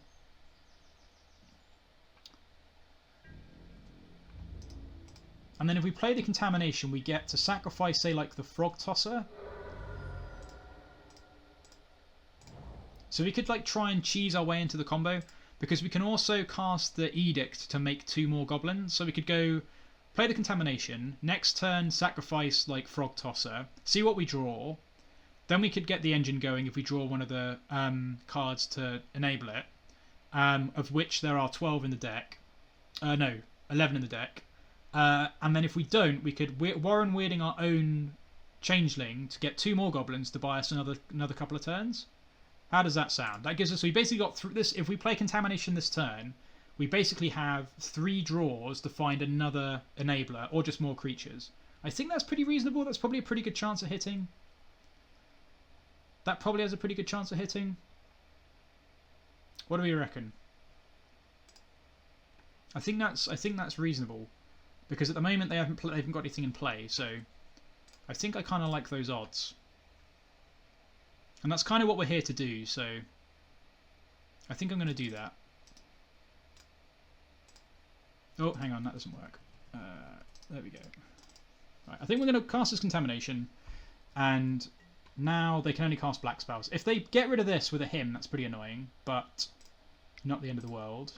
So they're just going to Inquisition us. Okay, so that's kind of annoying, because this actually cuts 2 turns off the clock. So we really need to draw something this turn. We actually have to draw something this turn now. So this hasn't worked out purely because they had Inquisition, but I think it's better than doing nothing. It also fogs them for a turn, I suppose. Maybe that's not worth it. This is kind of the ultimate punishment line, and now they're going to waste the Cavern. So this is super punishment line. So now we kind of have to sack the Outcast. Yeah, waste plus discard there was kind of rough. Now I kind of just want to sacrifice the Contamination, to be perfectly honest. Man, that was super punishment. God damn it. Oh, I thought that was such a reasonable line as well. I still think it is, but alright, now what do we do? Frogtoss is kind of important now, so I think we're just going to have to let this go. We've got 2 more Contaminations in the deck, and it's not the most important in this matchup, but we need the mana reduction from this. Great. Well, I am kind of glad that we didn't keep that around then. Well, that was kind of pathetic. That was the worst Contamination that's ever happened. We'll play the land out, I think. I guess we probably shouldn't, because now they can just Wasteland us off a land again. But it means... Oh, no, it's probably good because they can't him us. So that's probably fine. I'd rather play this out and not get himmed, in case they think we're holding a 4-drop. So now they're going to play a Goyf or a Renin 6 or something obnoxious, but... we're so close. Goyf, yeah. I think we would have been in a good spot. Yeah, see, we were literally one turn away, which kind of sucks. So we'll do this now. If they have a bolt, we're okay actually. If they got a bolt, so we can cast this. So literally, if we draw on so if they did not have the Inquisition, we would have made it to the Boggart Mob. So I think that kind of justifies the line, honestly. We'll champion this guy, get in for 1, and now we're in a very good spot. So I think that would have worked out. I think it definitely would have worked out if they didn't have the Inquisition. So I think that was okay. Always yes. Always yield. Sweet. And now we've just got Goblin Rogues for days, because we can just jump with this guy, attack with this guy for 1, and nice and slow and steady, and we can just get in there. So if we draw Contamination now, we're in good shape. But man, that Inquisition was super brutal. The Wasteland didn't matter, but the Inquisition was super brutal. But if we'd waited, they would have Inquisitioned the Contamination anyway, so... Is this going to be Assassin's Trophy? No, it's going to be a second Goyf. Okay. Yep, that's fine.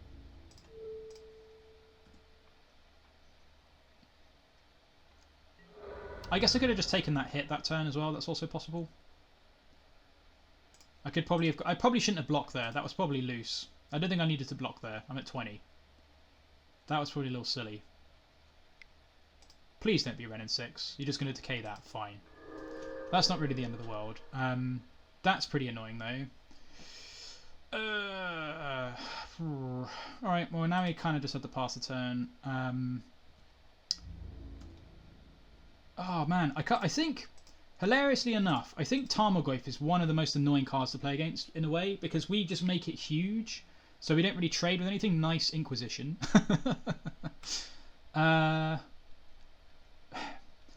I don't know, we've got a load of chump blockers, so in theory Goyf shouldn't be that bad, but we've been a little bit unlucky, I think, in both matches, in that Goyf's come down in a spot where it's really been hard to deal with, and it's partly because we're playing a bunch of enchantments, and Bitterblossom, which is a tribal enchantment, so we're making the Goyfs huge, which makes it a bit awkward for the Boggart Mob. And they've managed to have, like this player has managed to have like multiple Goyfs against us both games, which is super lame. So I think we've been on the poorer side of variance in that respect. I guess they didn't draw any bolts last game, which is fair though. So now we can't really do anything about this. We're just going to have to take 6. So now I kind of am happier with my chump block earlier, I suppose. So they must have a chump blocker this turn, otherwise we're just going to make a guy again. So there's going to be a third Goyf, I bet. I know it's going to be this. Sure. Okay, no worries. That's fine. So cool. Oh, wow. The absolute daggers. Oh, jeez. Alright, so now we're just dead, I think. We're actually just like stone cold dead. Because you have to chump block with the Boggart Mob. I guess we're not stone cold dead. We can chump block with we can chump one of these with the Boggart Mob. No, we're just dead, right? We're just dead on board. We're actually just dead on board. That sucks. Jeez. And we actually don't even have a tribal thing in the yard this time. We just have we just have an enchantment, which sucks.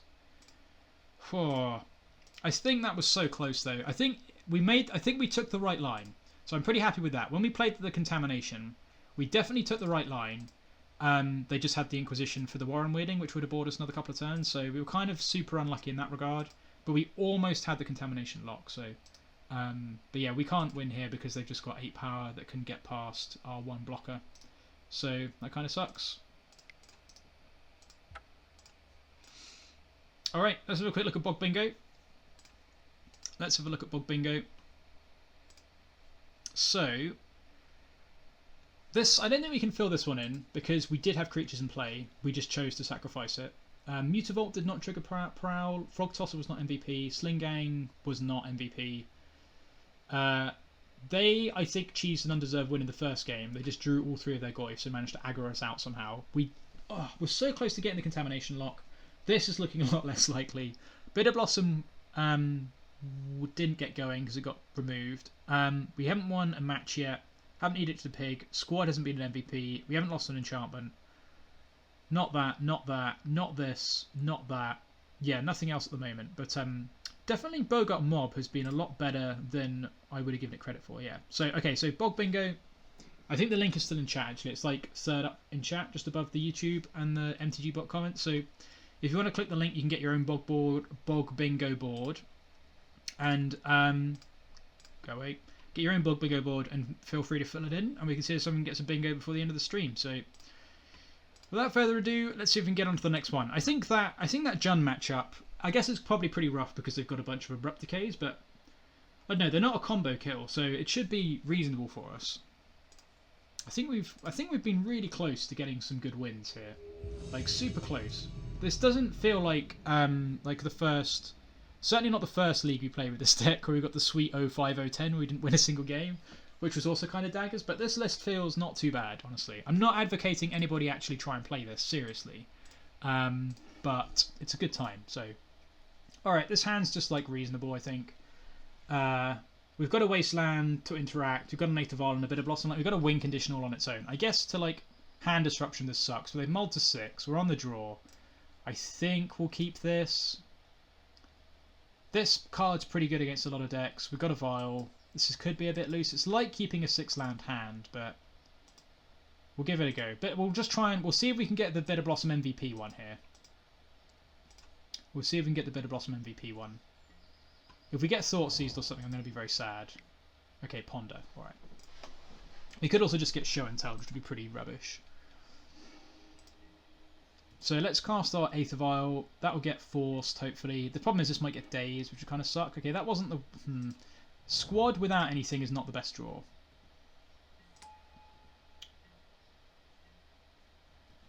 That's for sure. Alright, so quite possibly Blue Red Delver then. It could still be Show and Tell, but I think with the amount of Delver around, it's more likely to be Blue Red Delver. Okay, so they shuffled their library. I think I'm going to play around Daze here. I could also just waste their Volcanic Island, since we've got so many lands. I think I quite like doing that, actually. I think since we've got so many goddamn lands, we're not doing anything at the moment.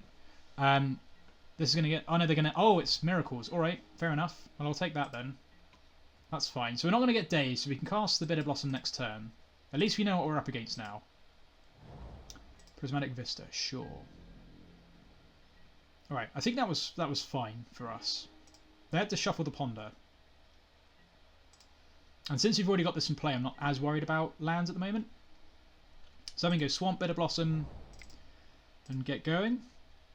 We can't Prowl in the squad next turn, unfortunately, because the Rogue from the Bitterblossom won't have haste, but we will be able to do it the following turn. And then we can Vial in the Sling-Gang Lieutenant. Sweet. So the fact that resolved is really good. So they basically need Council's Judgment to get rid of that this game.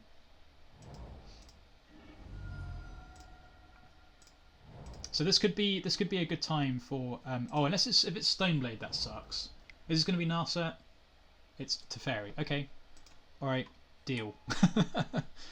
Deal Areno.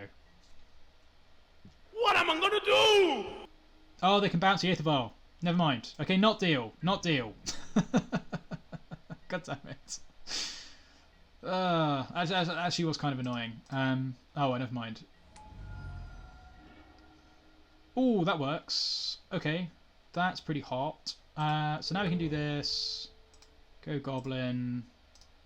Cast this. Kill the Teferi. Replay the Aether Vial. Okay, this might be Frogtosser MVP off of the bingo square. I don't know whether this counts as enough. We might already have that one, actually. Yep, that's going to kill the Teferi. We're going to replay the Aether Vial. If this gets forced, that's fine. The Aether Vial's not that important, really.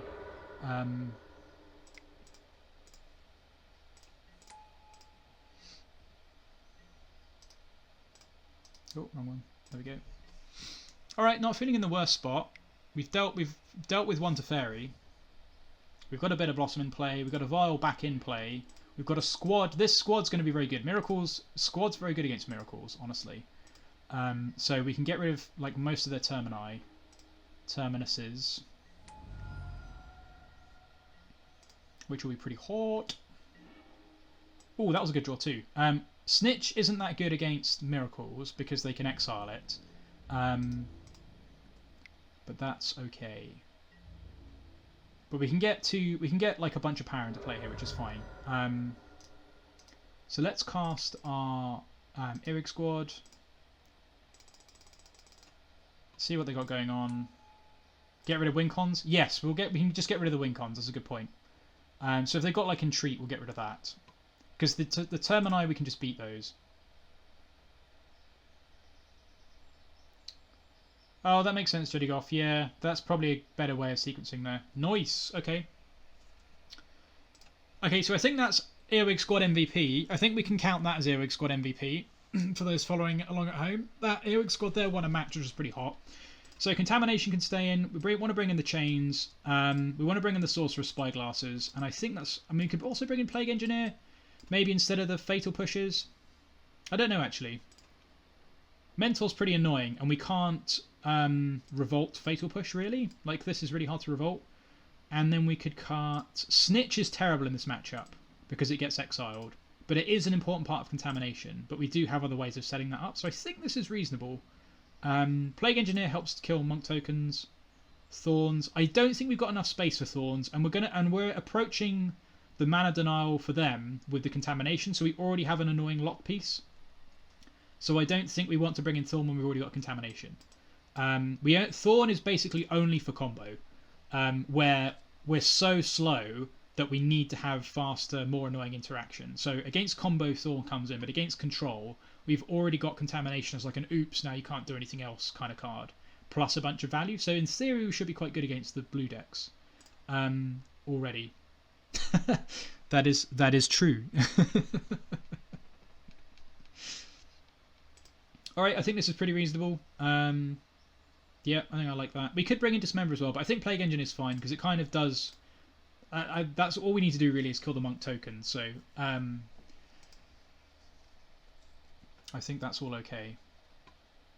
And again, like 4 Contamination is fine because if you get the Contamination lock established, you will have creatures in play to create pressure anyway. So it doesn't matter if you draw a bunch more Contaminations because the game's over.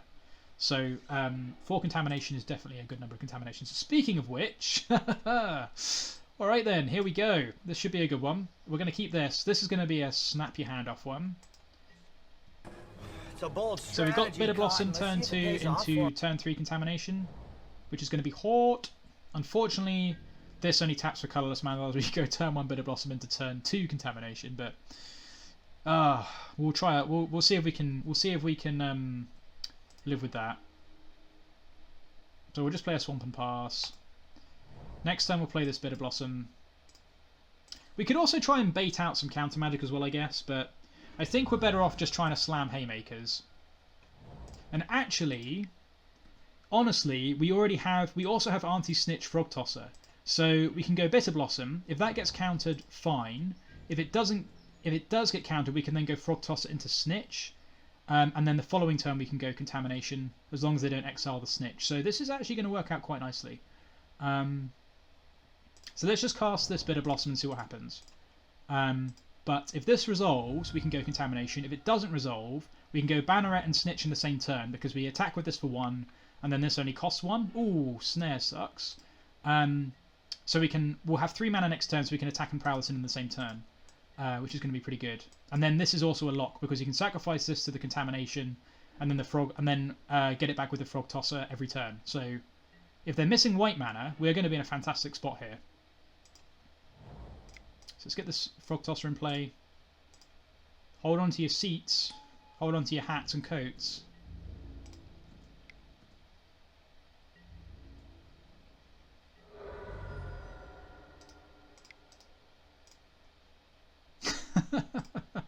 We might be able to do it. I feel like this is close. I feel like we're almost at doing it point here. So if they don't have a force... Oh, baby, come on. They probably have a force. Let's lead on this vial. How do we want to sequence this? So let's lead on the vial and see what happens. Because they might force this. Nope, it didn't get forced. Alright, then we'll get in for 4. I guess they've just got counter spell mana up. They must just... But I would have thought you'd counter the Aether Vial. Maybe it's not worth it at this point. It's kind of interesting. I think we'll play the Contamination here and see what happens. I think we'll try playing the Contamination. I feel like you would have countered the Aether Vial there. Maybe you wouldn't. But we've got more of these, and we kind of just need to try and put some pressure on them. We don't want to just sit here and do nothing. So let's play the Mutavault and just see if we can resolve this Contamination. Okay, Contamination goes on the stack. Please. Please. I need this. Come on. Damn it! Why have you got Spell Pierce in the second game? Why is Spell Pierce in the deck in game 2? I don't understand. Why is that in the deck? What's going on? I don't understand. I don't understand. Oh man. As if. What a way to get that countered as well. Clearly stream sniping. But even if you were stream sniping, surely Spell Pierce is still terrible post board. I don't know, maybe it's not. I guess we've got four. What's the word? What's the word I'm looking for? 4 Bitterblossom as well, so maybe not. I don't know. I guess we've got 4 Bitterblossom, 4 Contamination, 4 Aether Vial. So you're gonna plough the Auntie Snitch. You're gonna plough the Banneret. Okay. Sure. That's a 1/1 for 2. This is a recursive threat, but you know, do whatever you want. do whatever makes you happy. I don't know. That's an interesting choice, if I'm honest. You do you. Okay, that was a good draw.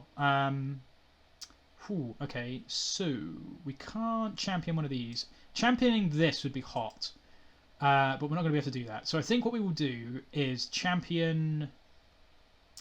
I think we'll champion the Mutavault. That's probably fine. Oh no, we can't. Yeah, we can do that. So we can play the Ancient Tomb. And I think we'll champion the Mutavault. Because this is a better threat to get back in the late game, because it can just do its own thing. And then if this dies and this dies, so say they Supreme Verdict, this goes to the yard, this goes to the yard, the Mutavault attacks in and gets this back. So I think that makes the most sense. So let's activate this guy. Get our Boggart Mob countered. This is going to get forced, I assume.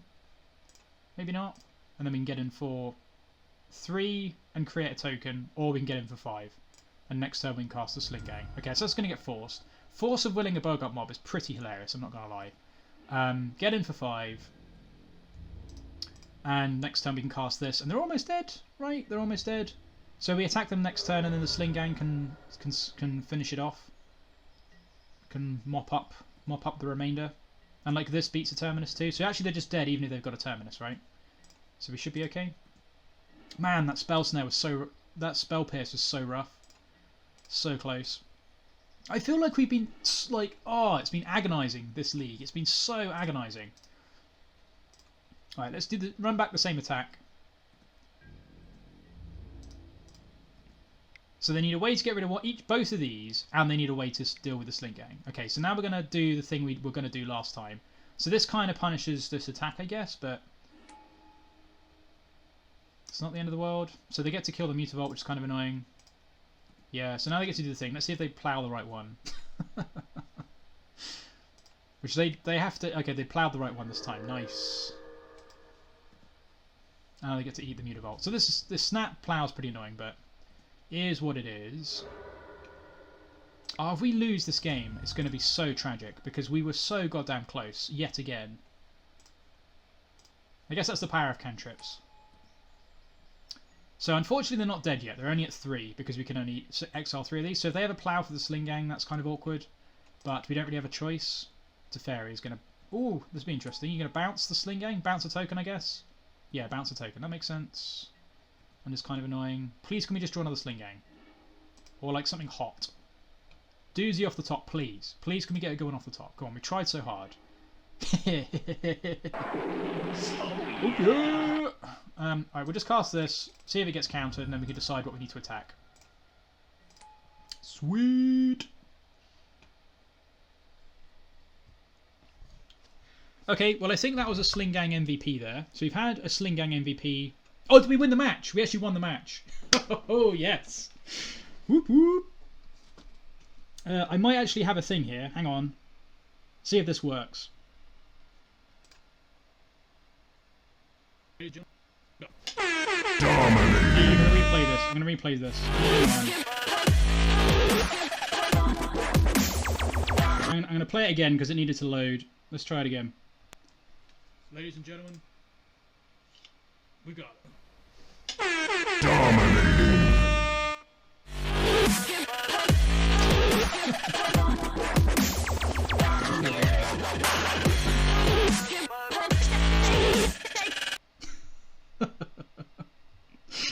That's still left over from when we did the Bog Boys Legacy Challenge. All right, scores on the board. We did it. We managed to get a score on the board. Okay, so that was a pretty hot one. We hadn't had a Mutavault Contamination. Okay, Frogtosser got an MVP. Sling-Gang got an MVP. So someone could have a bingo soon. Does anyone have a bingo? It's probably worth checking.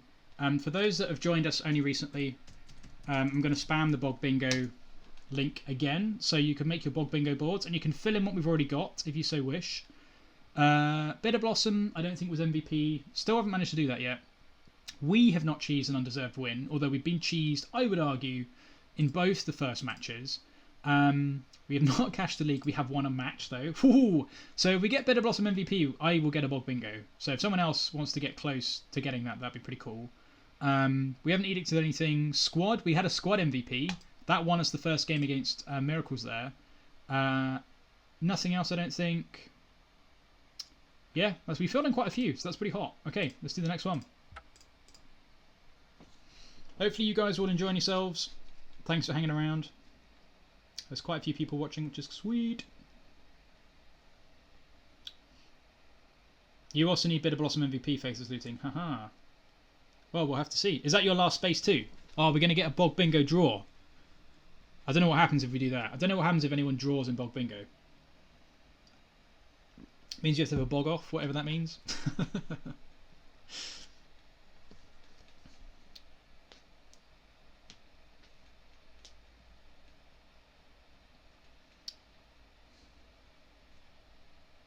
Right, so I don't know if I'm going to be able to stream tomorrow. There's a possibility I might be able to do an evening stream tomorrow as an extra one this week, but we will see how things go.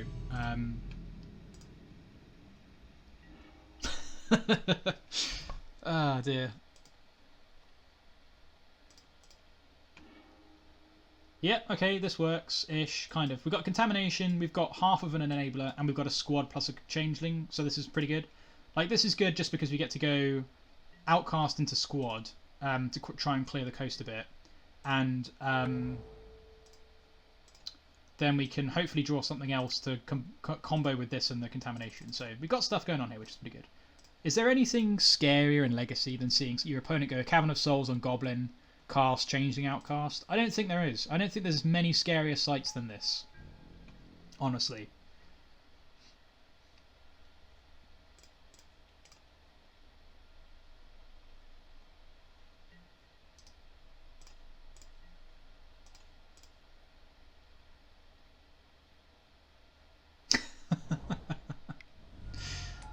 Ooh, okay. Grim Monolith, that's an interesting one. So Squad could be pretty good here because it's a quick clock and it gets rid of some of their more annoying cards, but we actually can't cast it this turn, which is a shame. Contamination would be hilarious to get. Oh, no, we've got the Contamination lot coming up. Okay, so if we don't get Ranched next turn, we have Boggart Mob and Contamination, which is a combo. So these three together are a combo. So let's... We actually need a bit more time. It'd be really good if we had an Ancient Tomb, because then we could go Squad this turn, then play the Contamination, sacrifice the Squad, then play the Boggart Mob, and we'd be all good. But unfortunately, we're just going to have to play a Changeling Outcast and cross our fingers and hope that we can squeak out to survive another turn. Or another 2 turns, in fact. So I think we're going to be too slow with this hand. We just need an Ancient Tomb. Maybe there should be 3 Ancient Tombs in the list. I don't know, honestly.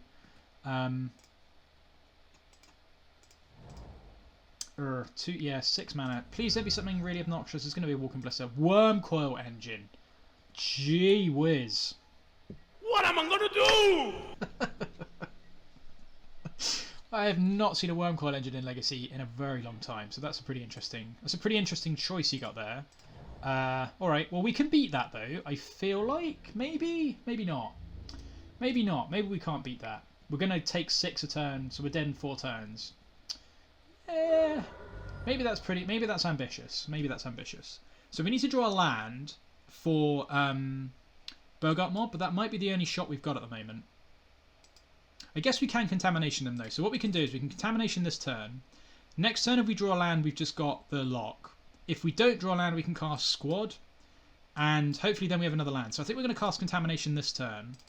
Oh, hang on, I've done this wrong. And then this should buy us enough time to get to where we need to get to. So I think we're okay here. The problem is Contamination actually sucks here because of the Grim Monolith, so I shouldn't have done this. I actually shouldn't have done this because they've got a Grim Monolith. This was actually a terrible line and we're going to lose.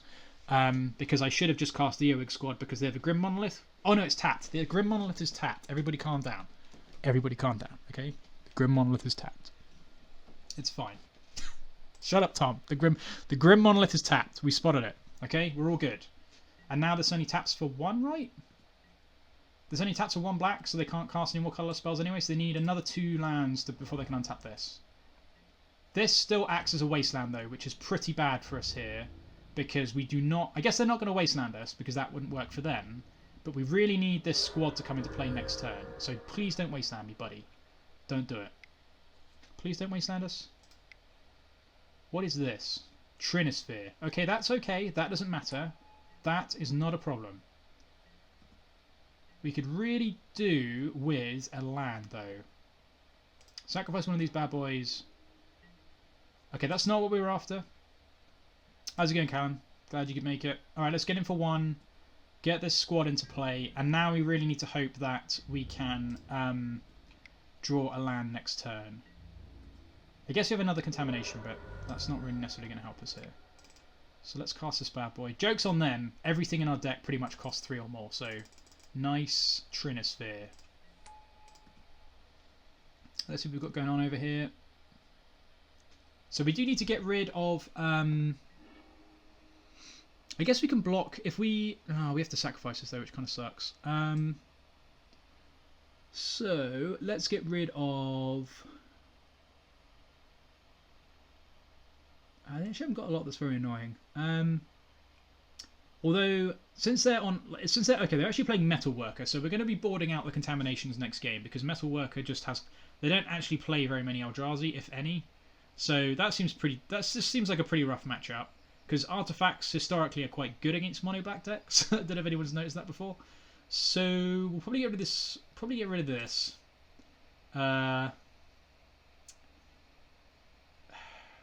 Maybe we don't care about the Ballista. I don't really know what to take, honestly, because most of these don't do anything that... I guess the Metal Workers, but they've got 4 of those.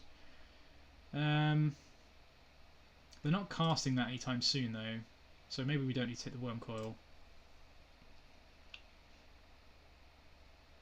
We could just take Ballista, I guess. Ballista's kind of annoying. They might have 1 in hand, though, by the looks of it. They've probably got 2 in hand, by the looks of it. But Ballista's kind of annoying, and... maybe Khan is like worth taking. Maybe they've got Khans in hand too. That's probably fine. This is a pretty bad matchup though, I think, by the looks of things. I think that's a reasonable enough take.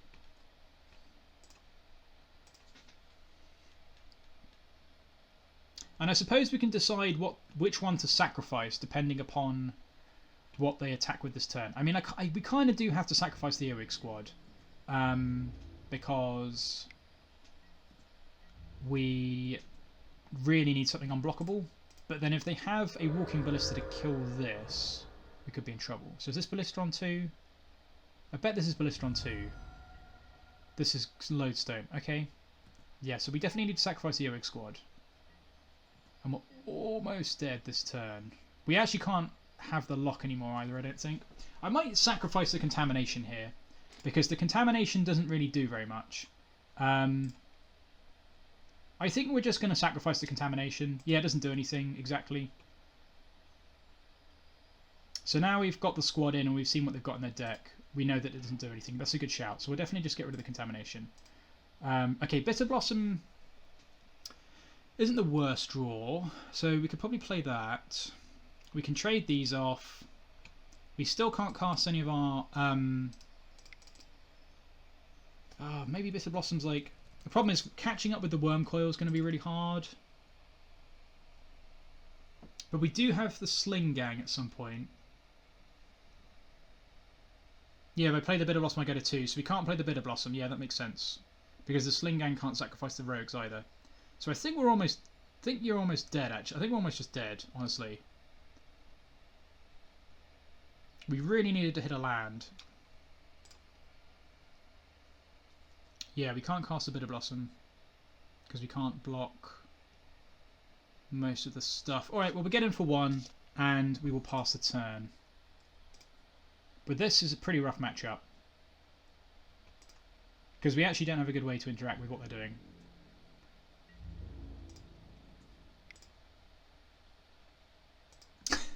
Yeah, it does. Oh, jeez. We really needed to draw a land in our first. We've got 23 lands in the deck, so we should be able to hit a 4th land by turn 5, I think. Yeah, we'll pass. I guess we could have cast. I guess we maybe could have just cast the Contamination there just as something to cast because it cuts them off some of their mana. But never mind. I probably should have just cast this Contamination just to buy ourselves another turn of them not having 4, 5, 6 mana. Oh, okay, we're not going to attack him with that. Fair enough. Alright, fair enough, fair enough. So now we can trade for this if they do attack at some point. So if we could draw a land for the Sling-Gang, then we'll be in a very good spot, I think. This is going to be Walking Ballista for 6. I imagine. And then we're just dead. No. No. Okay. So now we just can't win. Because we can't draw enough stuff. Okay. Oh, I see. Now we just can't cast cards because they've got the Lodestone Golems. Yeah, that makes sense. That's a pretty good line. Alright, sweet. We're done. We are dead. Yeah, makes it cost 6 mana. Good point. Good point. Alright. Dumpster. So Chains is probably okay.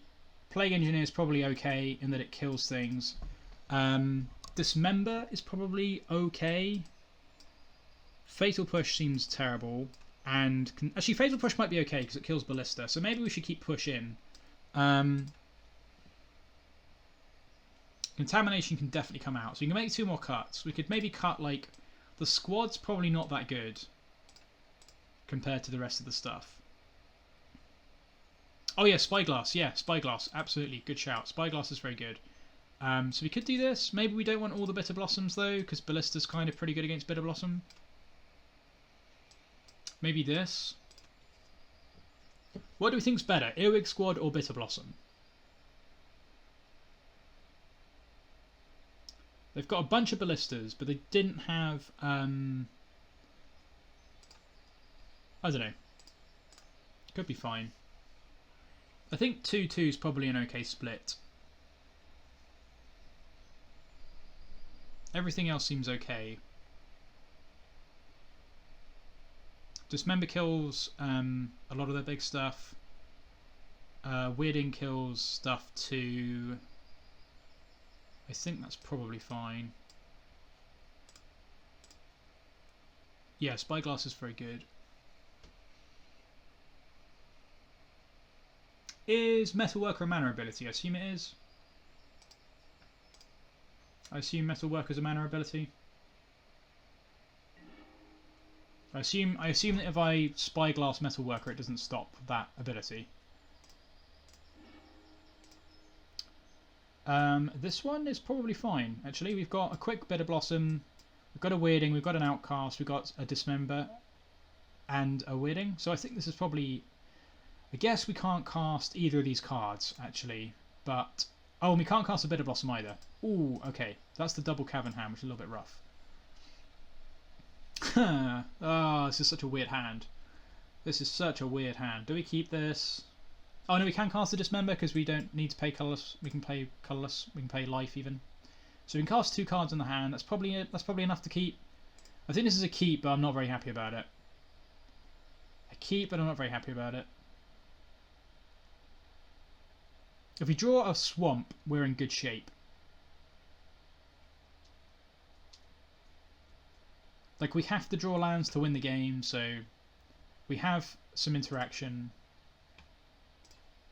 I think we'll keep this. It's not amazing at all, but I think it's a keep. Jeez. I love how we've, like, queued into matchups that you just don't see ever on Magic Online. It's like, oh, we're designed to beat blue decks. We just queued into mud. Just queued into mud. So rough.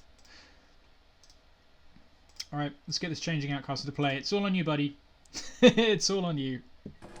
It's a bold strategy, Cotton. Let's see if it pays off for him.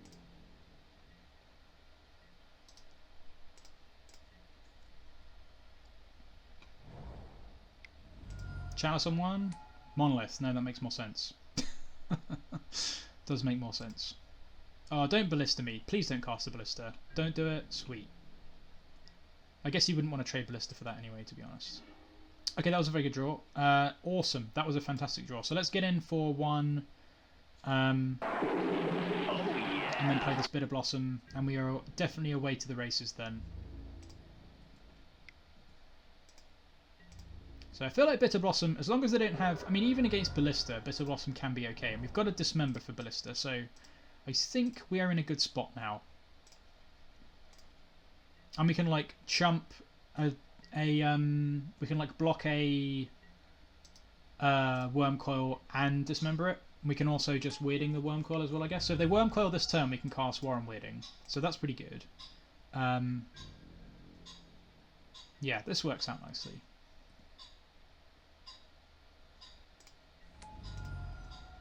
Okay, so this is fine. Second Dismember is not the worst draw in the world.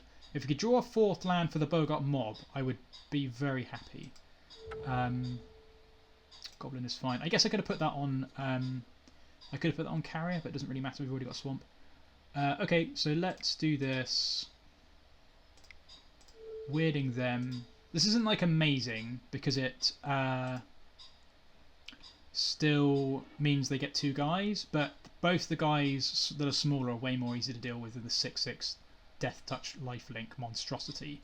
So this is okay. And we'll get him for 1.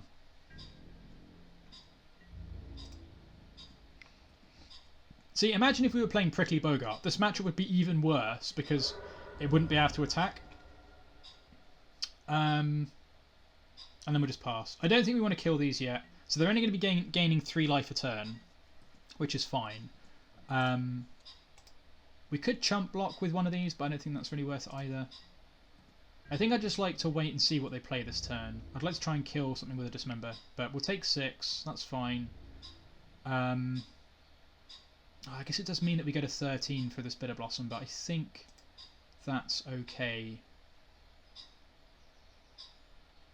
Do we just chump block this turn? We could probably just chump block one of them and Dismember the other. That's not amazing though. You'd spend 1, yeah. We might do that. Should I chump block one of them though? Because I could kill the lifelink one, which is kind of the most annoying one, and then chump the other one. Because we don't... I guess I want to race them though, don't I? So I probably can't... Oh, I don't know, it's kind of tough. Yeah, I might kill the lifelink one, because that's going to stop us from racing them. So I won't block. And if they play like a Lodestone Golem, I'm going to feel pretty silly if I keep this. So let's kill this guy. Pay some life. We will go to 12. And then we can start racing them a bit more in the air. So I think that's okay. You chump. Fair enough. I think I'd rather keep the clock up for now, though. As in terms of the damage clock. I think that's okay. Is this a Ballista for 1, is it? That's a Chalice for 1. That is fine. We've only got... We're not worried about that anymore. If we draw an Aether Vial, it doesn't matter. Okay, that's a Metal Worker. So that can die. Okay, that works out. So... I guess if...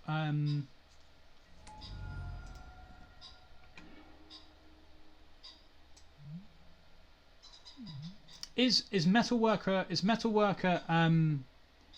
mana ability? Does anybody know? If I Sorcerous Spyglass Metal Worker, I'm not going to kill it, I don't think. I probably just have to kill the Worm Coil. I guess maybe I just cast the Spyglass and see what happens, and see what they've got in hand. That might be fine. We could start chumping now, though, because we can block this and then we're getting in for 2 every turn.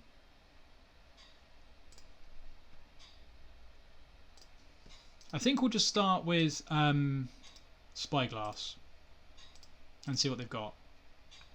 And then we can just... We probably aren't naming this anyway, are we? So, wow, that's kind of sucks. So maybe Ballista is like the name. Maybe Ballista's the name. So they've got a City, a Darksteel, and a Trinisphere. So basically nothing.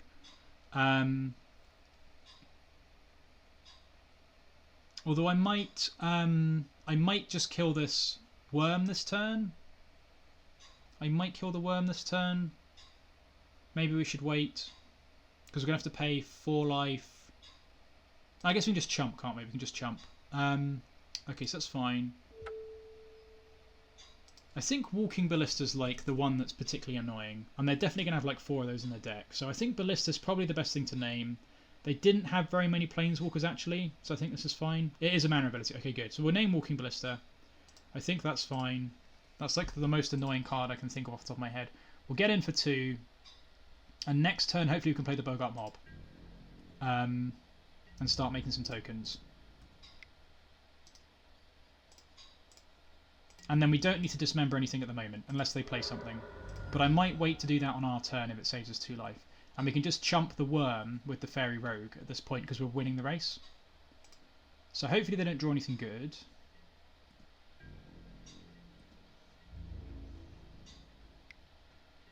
This is fine to chump, I think. This keeps us ahead in the race, then we're not taking 4 a turn. So now we're taking 1 a turn and they're taking 2. Okay, so they did draw something then. So they're going to reveal what they drew. 3 cards. Oh, the Darksteel as well. So they drew Blightsteel Colossus. Can they cast Blight? Oh, jeez. Jeez. Oh, jeez. What am I really? gonna do? No, come on. Really? God damn it. Oh, man. Okay. Okay. Alright, now I regret not killing the Metal Worker. Maybe we should just kill the Metal Worker. Ooh, rough. Do we have any outs now? I feel like we don't have any outs now.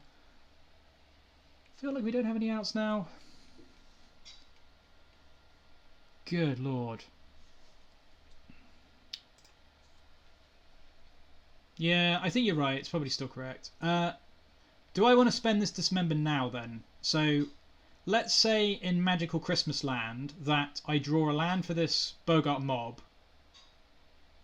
We can play that, but I won't be able to Dismember anything. And then we're possibly dead in a number of ways, because I'm going to have to chump this with a bunch of stuff. And then we might be able to kill them on the crackback. I feel like I have to Dismember this Death Touch Worm. And then we go to 7, but the life doesn't matter anymore because this is Infect. So I think the Dismember's fine here. We go to 7, but it doesn't matter anymore because they've already got the flippin' Infect guy. And then we can attack them for 2. They go to 6. They attack, we chump. Then we attack them for 3. They go to 3. All right, we'll just Dismember this. And oh, come on. There we go. Do this. Now I wish we still had the 3 in play, because then we could have gone 3, put them to 5, 3, put them to 4, put them to 2 or something. I don't know. Okay, so we can't have a chance.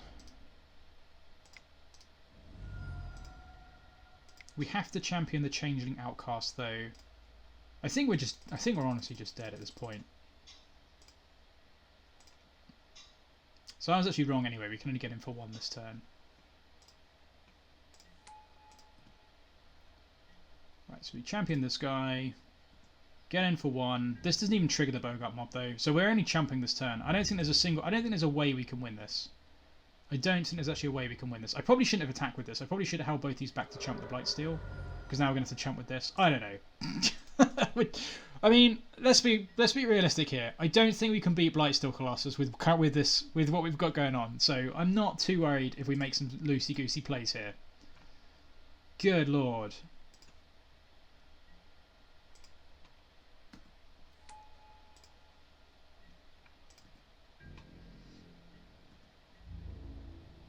Alright, so we have to block with the Boggart Mob. That happens. We get our guy back. We didn't get any value out of this guy, which sucks. Everything costing 3 doesn't really matter. Ooh! Oh, does that do it? Maybe? Does that do it? They take 3, they go to 4? I think we might have it. I think we might have it. I think we might have this. Let's get in for 3. I think we've got it. Get in for 3, they go to 4, and then we've got 4 goblins, including the Changing Outcast. That was like the best possible draw there. Oh, if we squeak this out. If we squeak this out. I think we squeak this out.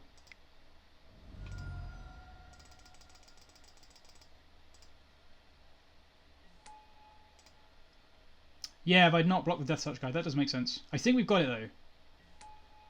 I feel like we've got it.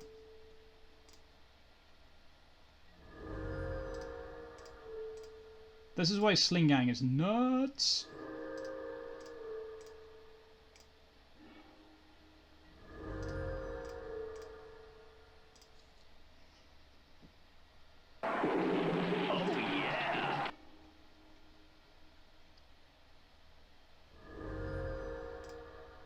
That was a pretty sweet one.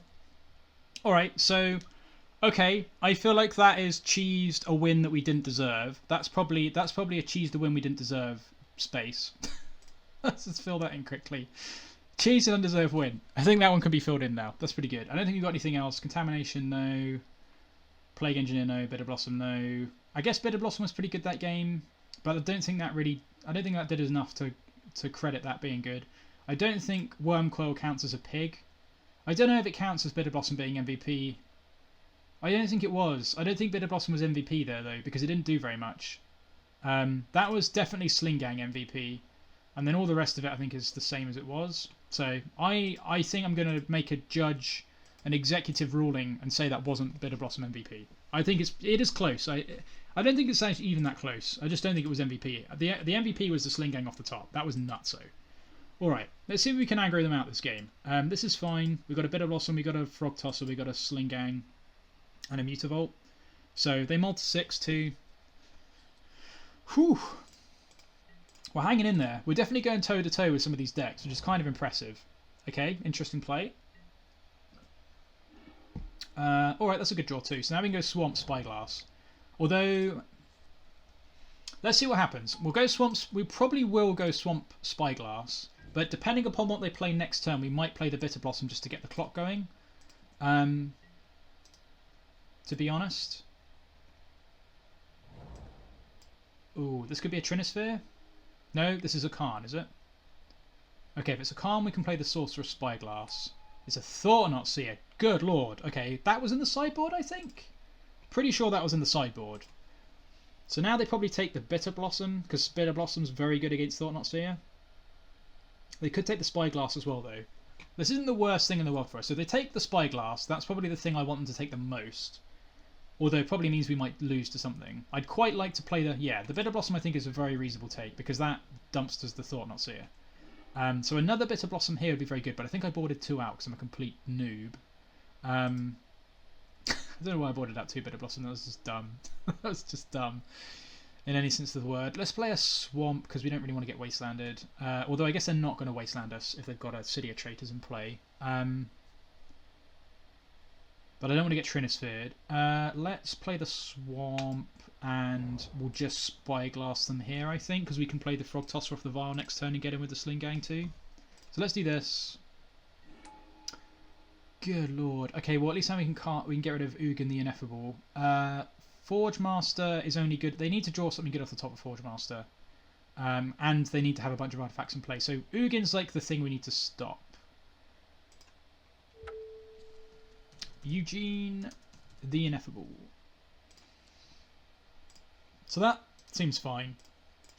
And as things stand, we can race the Thorn-Seer because we're going to be getting in for 4 ourselves and we've got the sack outlet. So plus the Mutavault. So we're in a good spot here. If they don't draw lands, we're in a good spot.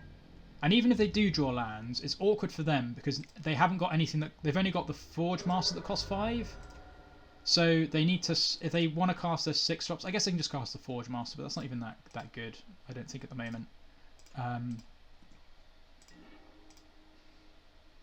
Okay, that is not the worst draw at all because we can enable this with the Sling-Gang. Oh, we can enable it with the Sling-Gang. That's so good. I forgot about that. We can't cast this turn though. So let's actually play the Mutavault because if they Wasteland us, we can push the Thorn-Seer. But we will get in for 2. So hopefully they Wasteland us. That'd be pretty funny.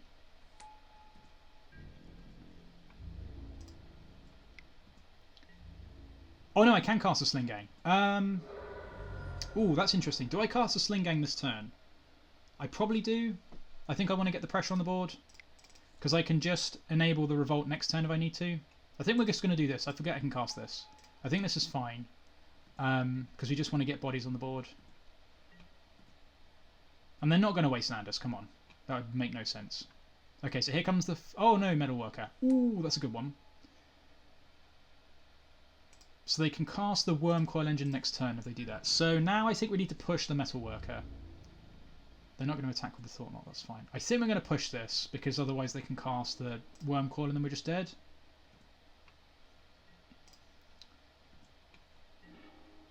That's a good one to draw. Oh, I would like to do... oh, I can do that this turn, right? I can do that this turn. So, oh, that works out really nice, actually. Okay, so let's cast this guy now.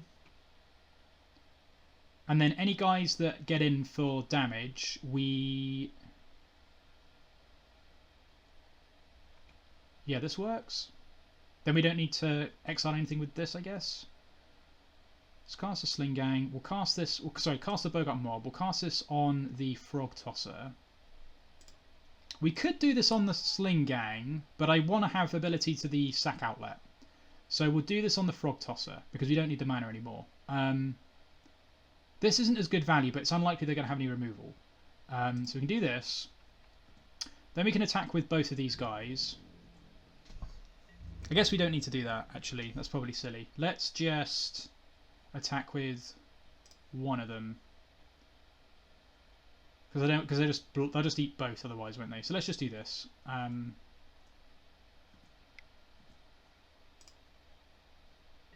The clickbait title works. Nice. That's good to know. Okay, now we can just do this. Sacrifice this guy. And then we can push the Metalworker. I would like to push the Thought Knot, but this means they can play stuff next turn, which is really bad for us. So this is fine. And then next turn they've only got one blocker.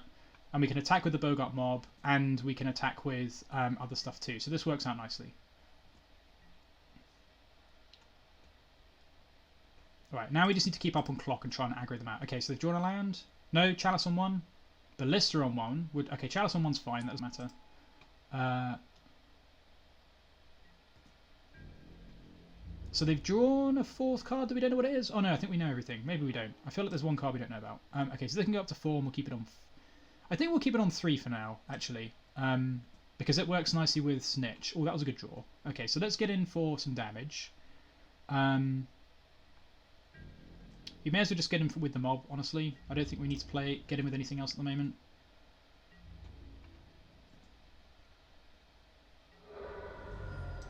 Always yes. Always yield. Oh, we might be able to win this match. Because that's pretty aggro. Next turn we'll probably attack with everything, but we're getting close to being able to just kill them. We just need to fade like one more... we need to fade like another draw step. Did I already have Revolt? What did I have Revolt from? Before... sorry if the chat's a little bit laggy. What did I have Revolt from before... oh, from the Changeling. Yeah, got you. The champion. The champion was Revolt. Ah, did not think of that. Yes, that was a very good point. That is a very, very good point. Right, I need to start auto-yielding to things. This can be no, I think. So we draw. Yeah, that's a fantastic point. Alright, this turn I'm just going to attack with pretty much everything, I think. I guess I don't need to attack with the Mutavault yet. Does it increase the clock? No, because they block the Mutavault. So they take 7. Yeah, I don't think it increases the clock, because we can just attack with it next turn. So we can just attack with what we've got here, and that's fine. But these guys now replace themselves, which is pretty good. Yeah, the champions. Yeah, that's a good point. So this is fine.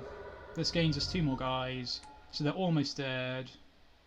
And we'll just hold this for now, I think. So can we kill them? Not quite. 1, 2, 3, 4, 5, 6. Oh, they might actually be dead. I think they're dead on board, right? Because we've got 1, 2, 3, 4, 5, 6, 7 goblins. So I think they're actually just dead. Because we can activate the Mutavault. So this doesn't matter. They are literally just dead on board. Because we can sacrifice this, then sacrifice the Frogtosser. This doesn't matter. Nice.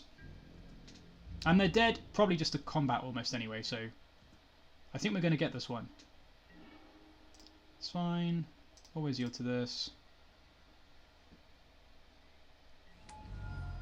That's fine. We'll keep this on 3, not that it matters. Draw a swamp, which doesn't matter. Activate this guy. Get in for a bunch.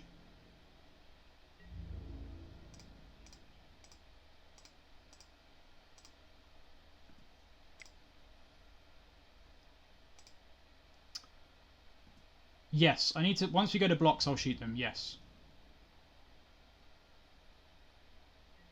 Okay, so this is fine. So, sacrifice this guy. Sacrifice this guy. Always yield to this. Always yield to this. Nice! That was a sweet win. I did not think we were going to get that. That was pretty clutch. We got a good games in the chat from the opponent. That was a good time. Cool baby. Okay, we're 2 for 2. We are 2 for 2. Okay, let's check Bog Bingo. So for those that have joined us, so thanks everyone that's still been hanging around, and thanks to those that have joined us. So we've been playing along with some Bog Bingo. So if you want to click the link, we're going to go and fill that in now. So you'll get your own generated Bog Bingo card. So you can fill in the ones we've already filled in. So Contamination still hasn't done anything this league, which is honestly a tragedy. Turn 1 Vial we've got. Mutavault triggers Prowl we have not had yet. Frogtosser has been good. Sling-Gang's been good. Plague Engineer not yet. We've cheesed an undeserved win in the second game of that match. We don't have the Contamination lock. We've not yet cashed the league, but we have one more match to try and do that. Changing Outcast was good. Bitterblossom. I still don't think Bitterblossom's been the MVP yet. It's not single-handedly been the most important card. All of these guys have been good. That's the free space. We've won 2 matches now. Squad has triggered. I don't think Wormcoil counts as a pig. Pig really is like Gristlebrand off of Show and Tell or something like that. Emrakul. So I don't think this counts as a pig. We haven't lost to any enchantments. Surgical hasn't come in yet. We haven't been ranched by a blue deck. We had a close loss to Rug, which, to be honest, we were so close to winning. Volrath Stronghold hasn't been relevant. Cavern hasn't been an MVP yet. We haven't beaten Combo yet. And we haven't had a clutch Wasteland. So this is kind of where we are still. Anyway, on to the final match. Oh, Blightsteel was a pig, but we didn't edict the Blightsteel. The Blightsteel almost killed us. So we have to Warren Weirding to edict the pig. So I agree that Blightsteel is a pig, but we didn't kill it with a Warren Weirding. So that's why that doesn't. The only thing we've made our opponent edict is the Wormcoil engine.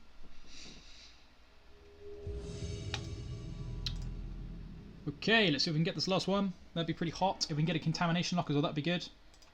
Oh, we've played against this person before. I don't remember what they're on, though. Blightsteel is definitely a pig, though. This is probably just fine, honestly. We've got some good stuff going on here. So if we do draw a Contamination and a land, we've got a lot going with this and also Snitch plus Changing. This is just like a fine hand, I think. It's not very good against combo, but against a fair deck, we should be in good shape. So this being blue is probably a good sign for us. Is it Rug again? It's probably Rug again. It is Rug. Oh no, it's Bant. Okay. This will be interesting. True Name Nemesis plus GT is pretty mean and is something that we were going to struggle to deal with. So that's something. So let's play a Swamp. That was a good draw. Play this Changing Outcast and pass the turn. I'm sure our opponent is quaking in their little booties over there now. Usually fair blue? Okay, well that's confirmed. Definitely fair blue. Oh, it's what, 4 colour? Or is it just Rug with... Maybe it's just like Big Rug. Big Rug? Is this going to be a DAC? Punishing Fire. Okay, alright, that's pretty mean. Less pleased with that one. Well, we can play Bitterblossom then. That beats Punishing Fire pretty readily. This is going to get Dazed though, or Pierced. Oh, he's holding up Pierce, isn't he? He's holding up Spell Pierce. Ah, why? Why are you holding up Spell Pierce? So we play this Frogtosser, I guess, then. We play Frogtosser and attack for 1. I don't want to get my Bitterblossom spell pierced. So if we Frogtosser and attack for 1, then we can play Snitch next turn, and we can play something else possibly. We could do Snitch plus Bitterblossom next turn. I think we're going to play Frogtosser. I do not want to get my Bitterblossoms. If it's a snare, it doesn't matter. But I do not want to get this. I don't want to get this pierced. Not interested in that nonsense. If they have the Grove next turn, or they would have played the Grove then, surely, if they had Grove. I feel like they would have played Grove if they had that yet.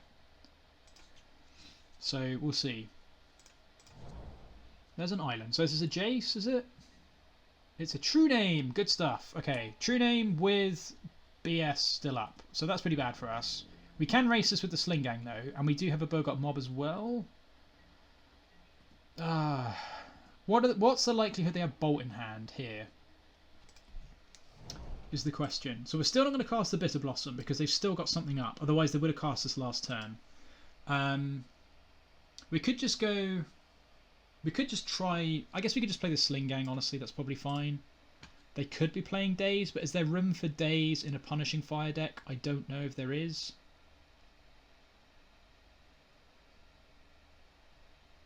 I want to use all my mana. I don't think we want to cast the Boggart Mob yet. I think we just want to go Sling-Gang. Next turn we can cast the Mob because we'll have a bunch of things to champion. And we will also hopefully be able to get these down. So I think we're going to do this. And please don't Daze me, bro. Surely you can't fit Daze in this deck. Surely not. Daze is pretty good though. And there are a lot of Hierarch blue decks that do play Daze. Maybe they got Force then as well? Force, Pitch, Pierce I could see. Oh, we're going to resolve. Okay, that's fine. I'm definitely in favour of that resolving. And if they bolt the Sling-Gang, that's also fine, in all honesty. So now we're set up for the Boggart Mob next turn, which is pretty good. Bolt on Sling-Gang? Sweet. That's absolutely fine. I'm not worried about that at the moment, really.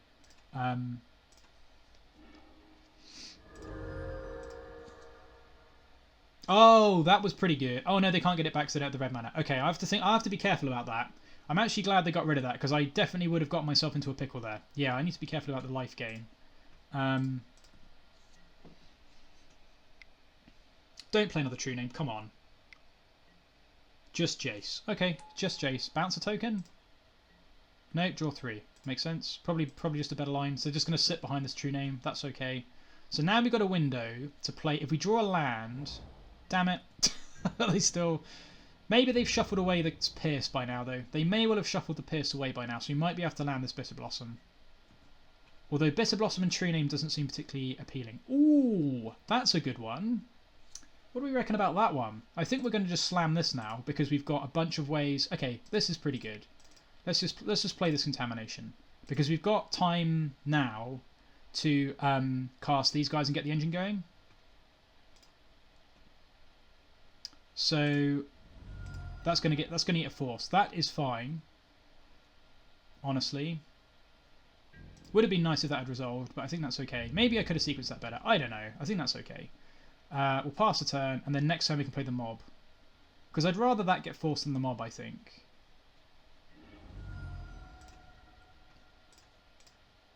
And we've got more Contaminations in the deck. Let's just auto-yield to save some time. So, next turn... I guess we're at 21, so maybe Bitterblossom's just fine. And we do have 3 more Sling-Gangs in the deck. And Bitterblossom's very good against Jace. Narset doesn't matter. What did they pitch? Narset, didn't they? They pitched a Narset.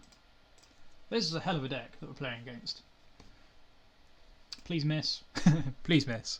You can do it. Don't hit anything. That does happen sometimes. Damn it. They hit second Jace.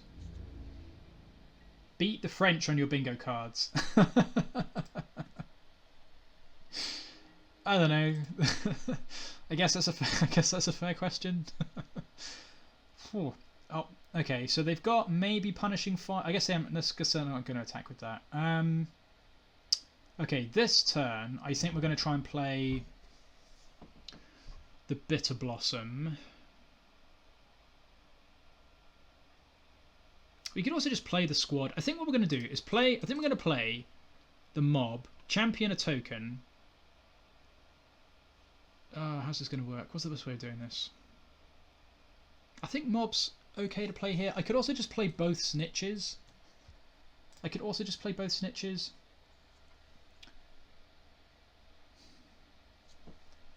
guess the Bitterblossoms probably aren't bad one. I guess Bitterblossom's not a bad one to play, really. Maybe I'm undervaluing this, since they've got Jace. The problem is, with the mob, they can just bounce that ad nauseum. So I think maybe the Bitterblossom's better here. Because we can start... I think we'll go Bitterblossom first. Because this way we can get some rogues in play. And then when we play the mob... Oh, I guess these don't trigger the mob, but they trigger the snitches. I don't know. I think this is probably better. This is going to be... Yeah, Bitterblossom pressures what they've got going on a bit better. So I think Bitterblossom's probably the better card to play here. So I think the sequencing and Contamination before this was fine. And this also plays around Pierce, which they're unlikely to have in hand. Second Force of Will. Good lord. Okay. Well, that's kind of annoying, I guess, but we're 2-for-1ing them, but that doesn't really matter when they got this going on. So now we'll just play an Auntie Snitch and pass a turn.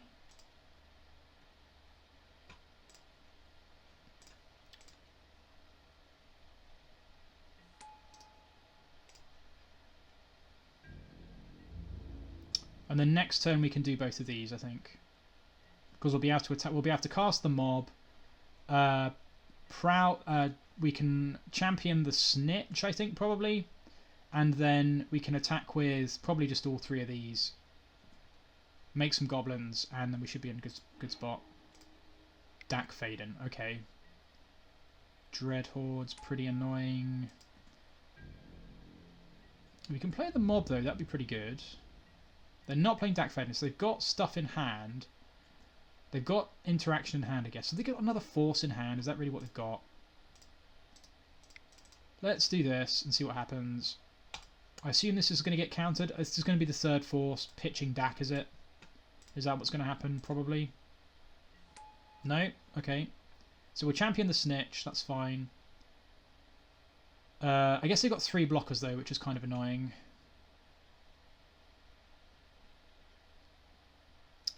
I think we'll just champion the Snitch though, that's fine.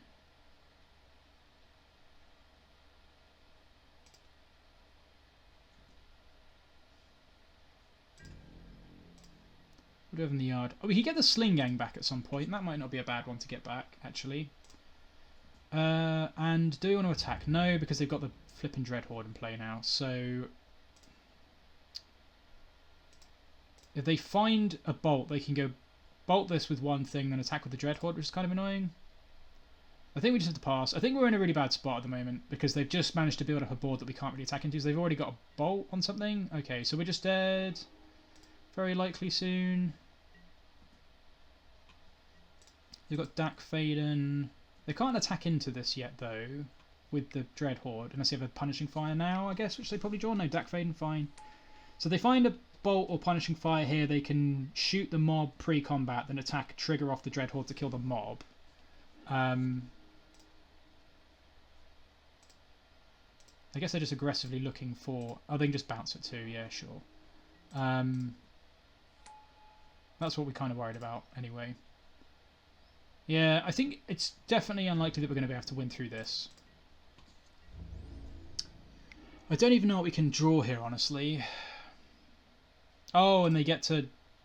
oh, I see, that's cute. They're playing Hierarch literally to get exalted on Dreadhorde. That's kind of cute. Don't know if that's really very good, but it's pretty cute. And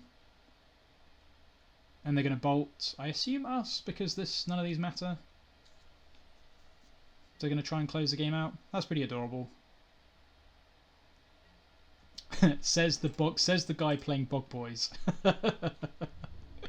Says the guy playing Bog Boys. Oh, maybe they bolted the Snitch because they didn't realise it can't block. So maybe they bolted the Snitch because they're worried that we double block this. I wonder if that's what just happened.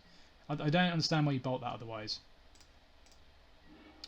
Okay, that was a good draw. So let's push the crap out of this Dreadhorde and play the Snitch. Come on, you've got to be out of counter spells with this point. Okay, good. Now I think we might even go... Now let's just play the Snitch. I'd rather play things out of my hand. I don't want to taking a turn to Volrath when we've got plays to make doesn't seem ideal. So let's just pass a turn. And the next turn we can attack in and start getting Prowl triggering. Maybe we've got a way out of this. I need to catch up on clock a bit.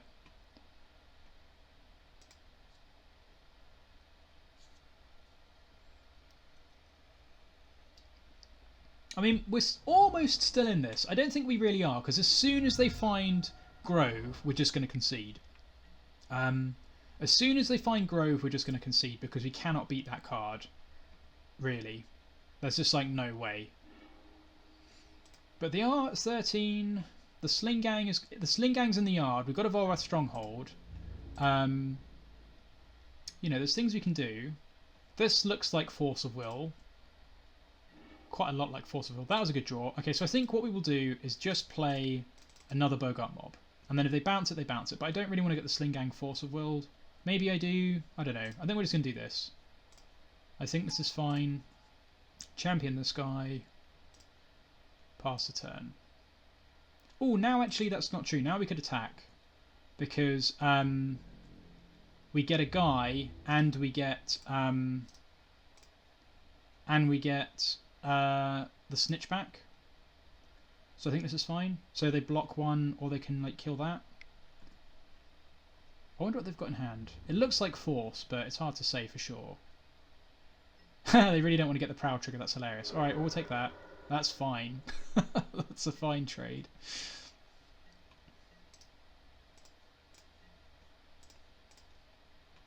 All right, we're gradually catching up on time a little bit.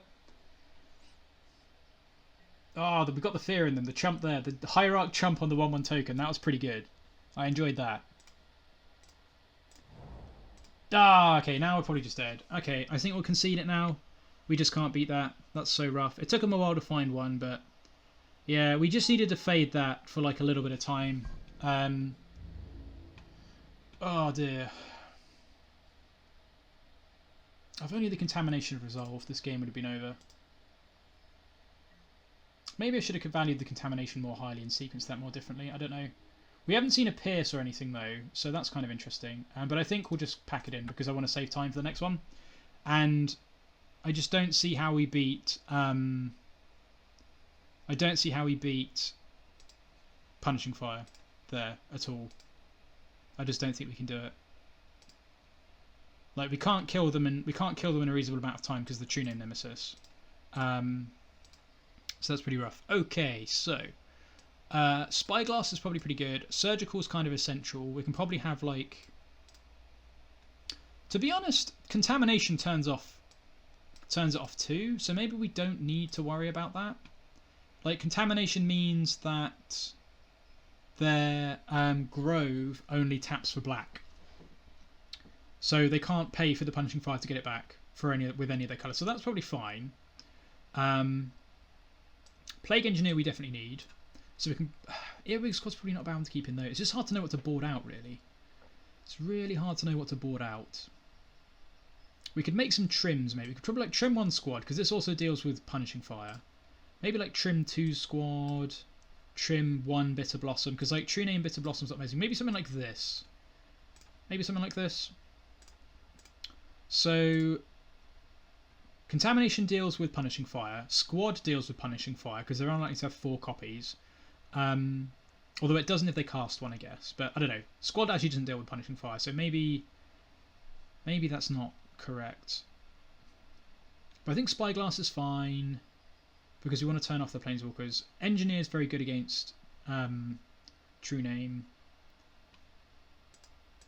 We could bring in Weirding as well. Do we just want more removal? Maybe we just want more removal. We could just cut all of these. Like, they don't actually get very much. And they get bolted. So Earwig Squad's not that good. So this is probably pretty good. We're cutting 4 creatures and 2 creature generating permanents. Bringing in 2 more creatures. Removal and stuff. That's probably okay, I think. Don't know. It's hard to tell, really. We didn't see Ren and 6, which is a mercy. You wouldn't have thought they could fit that in there as well as Narset, Jace, and Dak Faden. And it looks like they're playing 3 mana upwards as opposed to 2 mana since they've got the Hierarchs. Yeah, it's probably in there as well. It's probably in there as well. I think this sideboard makes sense, as in what we've taken in and taken out. Give this a go. Damn! If we could just take these next 2 matches. Oh jeez. All right. Well, this is definitely a good contamination matchup. So that's what we need to try and stick. So we definitely play first. So I think in the first game I was probably just too loosey goosey with the contamination. This definitely seems a bit loose, but so we can play the vial, get that forced, play a second vial, get that pierced, cry all the way to the bank. But we didn't see pierce in game 1. You probably imagine they sideboard it out game 2. I don't know actually. But we do have some interaction, which is kind of important. We've got a. I think this is probably just fine. Opponents ask why I'm not playing my insane rug deck. This is my. What a question is that?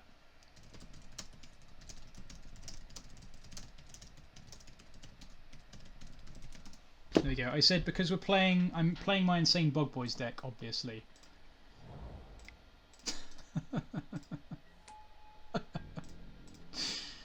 Oh dear. All right.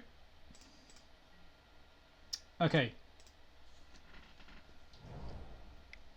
It's also not my insane rug deck. It's Pete's build. I've only played it once. Okay. Can we draw a land? That was a good draw. Sweet. So now we can just... I guess now we can play the second vial. And do we push the Hierarch? I don't think we care. Honestly, do we care about the Hierarch? I guess it stops a Planeswalker coming down, but then we can attack with the Changeling Outcast next turn. Don't know. Pushing the Hierarch's probably fine. It slows them down, and we've got a second removal spell anyway, so I think this is probably okay. Like they played a forest as well, so they need blue mana at some point to cast any of their Planeswalkers.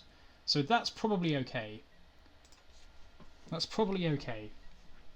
Needle. Okay. Okay, deal. Deal. That's pretty rough. We have no way of dealing with needles because we're mono black, which is obviously good. So, okay, this hand's kind of super punished. What am I gonna do? God damn it. Oh, don't play another... Okay, play the Ponder. Alright. Okay, it's up to you, Changing Outcast. Little Changeling Outcast, you can do this.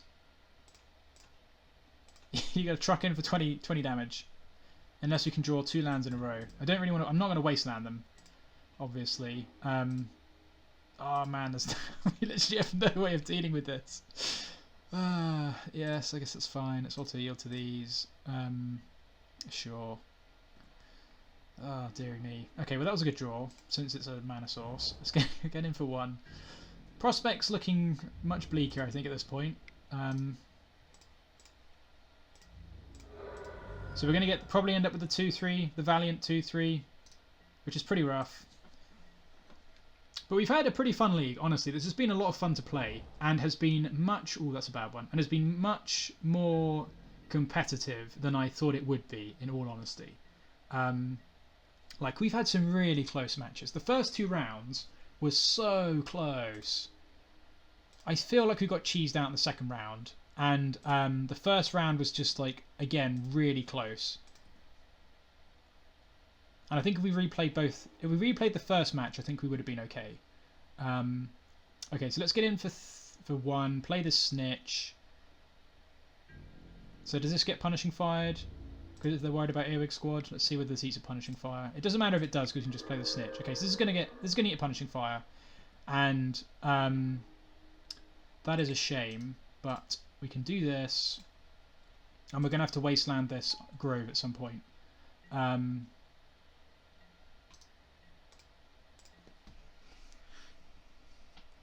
We are gonna, yeah, we're gonna have to Wasteland this Grove at some point, which is a little bit annoying.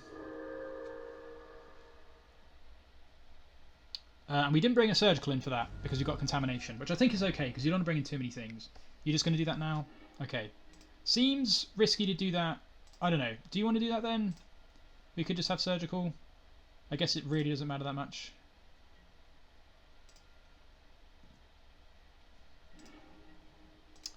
That wasn't a bad draw, I guess.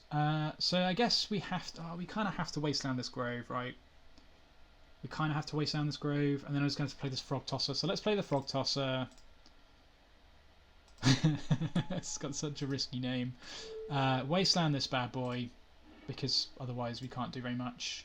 Get in for 1, and then we can get the Snitch back at least. So they're not in the worst spot. We're not in the worst spot by any means.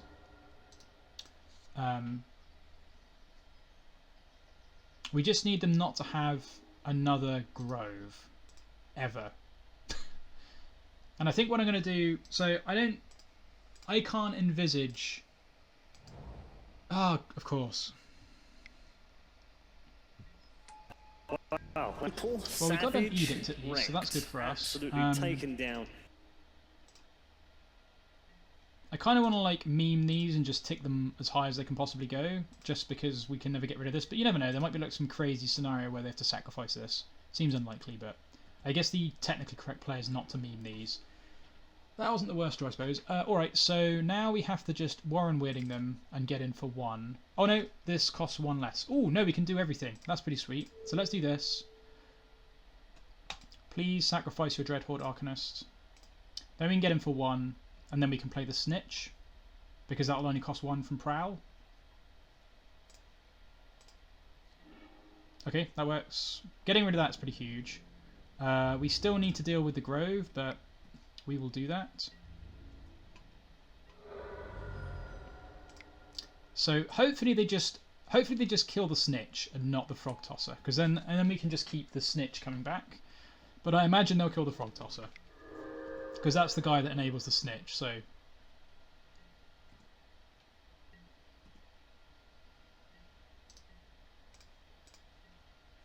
But if we can find a Contamination...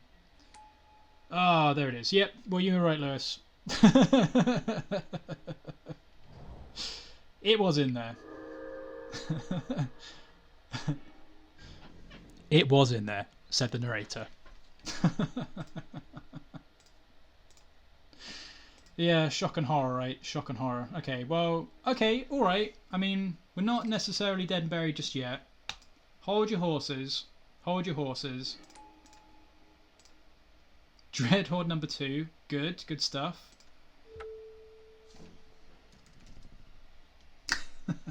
Yeah, of course it would be in there. Okay, alright.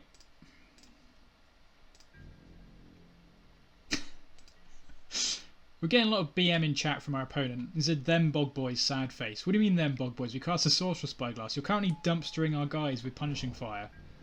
Ah, oh, there's a Wasteland as well. How greedy is this deck? Holy jeez. I guess that's all the rage, because you can just play Ren and 6. I guess that's just the point. This card's very good. Alright, Swamp's pretty good. I guess. I guess it's pretty good. I guess we're just not playing anything at the moment. What can they get back? A Ponder. I don't know. I think we're just passing for now. We need to find a Contamination.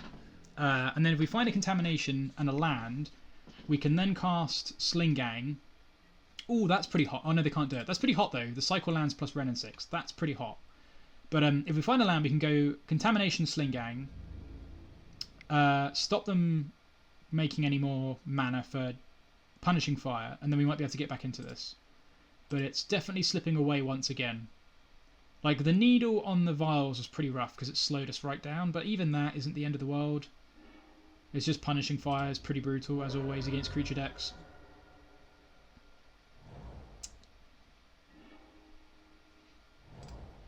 This is a valiant effort, I think, but this one's definitely slipping away. And I kind of regret not bringing Surgical in a way as well now. Jeez! Whoa! Alright. Oh, no. Okay. You just discarded Brainstorm and... Wow, you've discarded Is It Static Up, so I guess you just don't need that anymore.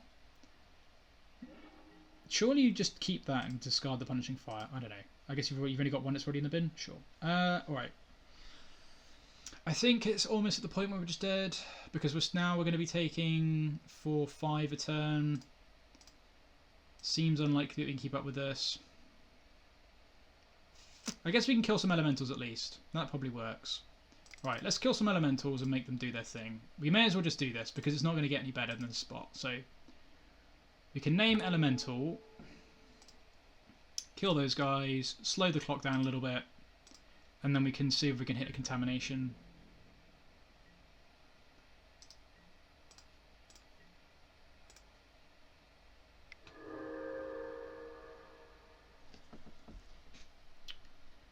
Like, what draws... How do we draw a way out of this? It pretty much does start from Contamination. Cindervines... Okay, now we're probably just dead. Yeah. Now we're probably just dead. I mean, their deck looks sweet, I'm not going to lie. Their deck looks super sweet. As does ours, but we just kind of had some rough ones, some rough runnings today, I think.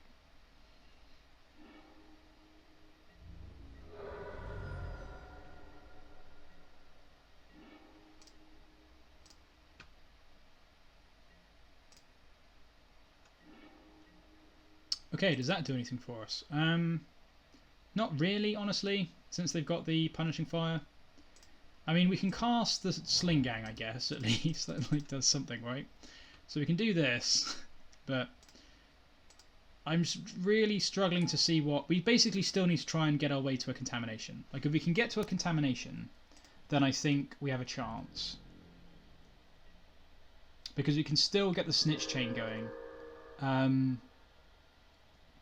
At this point. So if we can find... I mean, the problem, I guess, is like Ren and 6 actually interrupts the combo as well, so it's possible that we're at the point where we might not be able to win through this.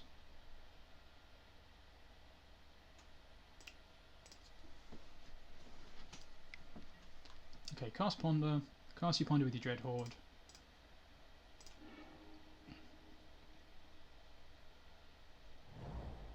I think depending upon how this turn goes, we might call it after this one, because I think it's like super unlikely that we can win through this.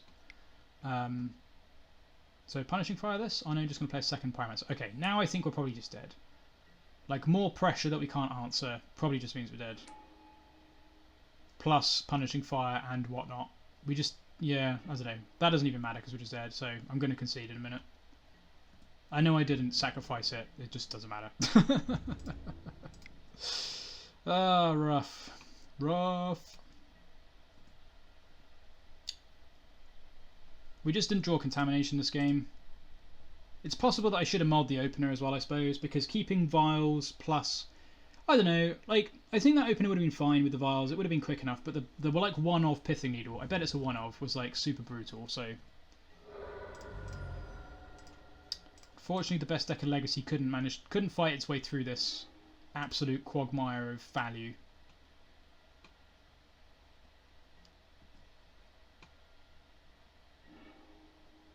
Yeah, even that's a bit late now, unfortunately.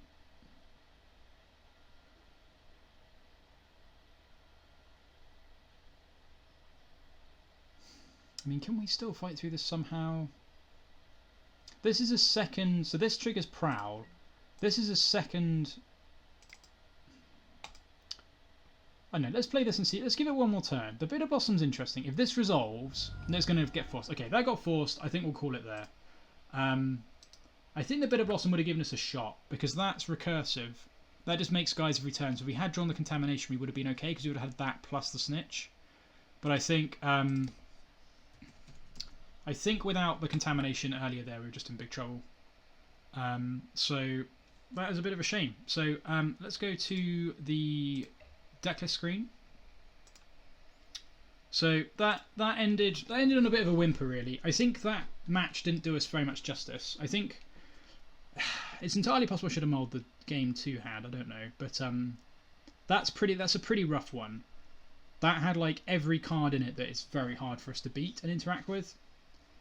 But yes, this is the list we were playing if you haven't seen on Cardboard Live. So this is very similar to the Bug Boys list we played in the challenge, except we've now put Contamination in because why wouldn't you put this card in a deck? It's pretty hilarious. And we've got a lot of ways to enable it. So you've got Bitterblossom, we've got Auntie Snitch Recursion with Changing Outcast, we've got Boggart Mob triggers with Changing Outcast and so forth. which is pretty good. So we got 2 new cards from Modern Horizons, Changing Outcast, which is not enlarging itself for me. Hang on. Come on, you can do it. Why are we not doing this? This guy, so completely unblockable, so better than Prickly Boggart. We've also got Sling-Gang as well. Yeah, that's true. The cute stuff is pretty cute, I agree. Yeah, it is probably just better like that. I think I'm definitely going to play something like that next week on stream because they seem a lot of fun. And Ren 6 is just a sweet card to play. Although I have no doubt that it will become slightly obnoxious as time goes on, but hopefully not as bad as DRS, I suppose. But yeah, so this is what we're playing. I think it's definitely got potential. In the right set of matchups. Like we ran into Mud earlier, which was pretty rough. Mud's like a horrible matchup. We did win that somehow, but like Contamination doesn't do anything against them really, and we can't beat artifacts, so that was kind of bad. And then we lost to Rug Delver in a really close match where we got a bit of a blowout in 1 point from Rough Tumble, which otherwise we would have won, I think, for sure. And then the second match was against Jund, where they mulled to 5 in the first game and had 3 Tarmogoyfs plus a Thoughtseize for a Bitterblossom. So this being a tribal enchantment meant that they were huge, and we just got aggroed out. So that was kind of unlucky there, I think, because we were in a good spot other than that. Like, if they'd just drawn only 2 Goyfs, we would have been able to win that, for sure.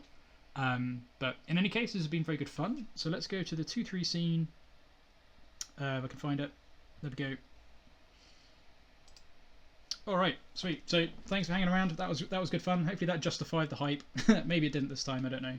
But I enjoyed myself. Bog Boys is fun. We didn't actually get to contaminate anybody, which sucked. What we do need to do, which I've forgotten about, is actually go to the Bog Bingo and just check that. Let's go to Bog Bingo quickly. So I don't think we got any more of these, so I don't think anyone won Bog Bingo. I don't think we've had a Bitterblossom MVP. And that last match we actually didn't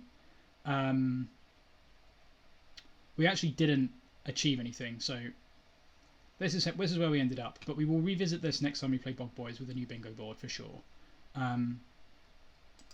Anyway, so thanks very much for watching, and I will catch you guys maybe tomorrow, but probably next week. But anyway, take it easy.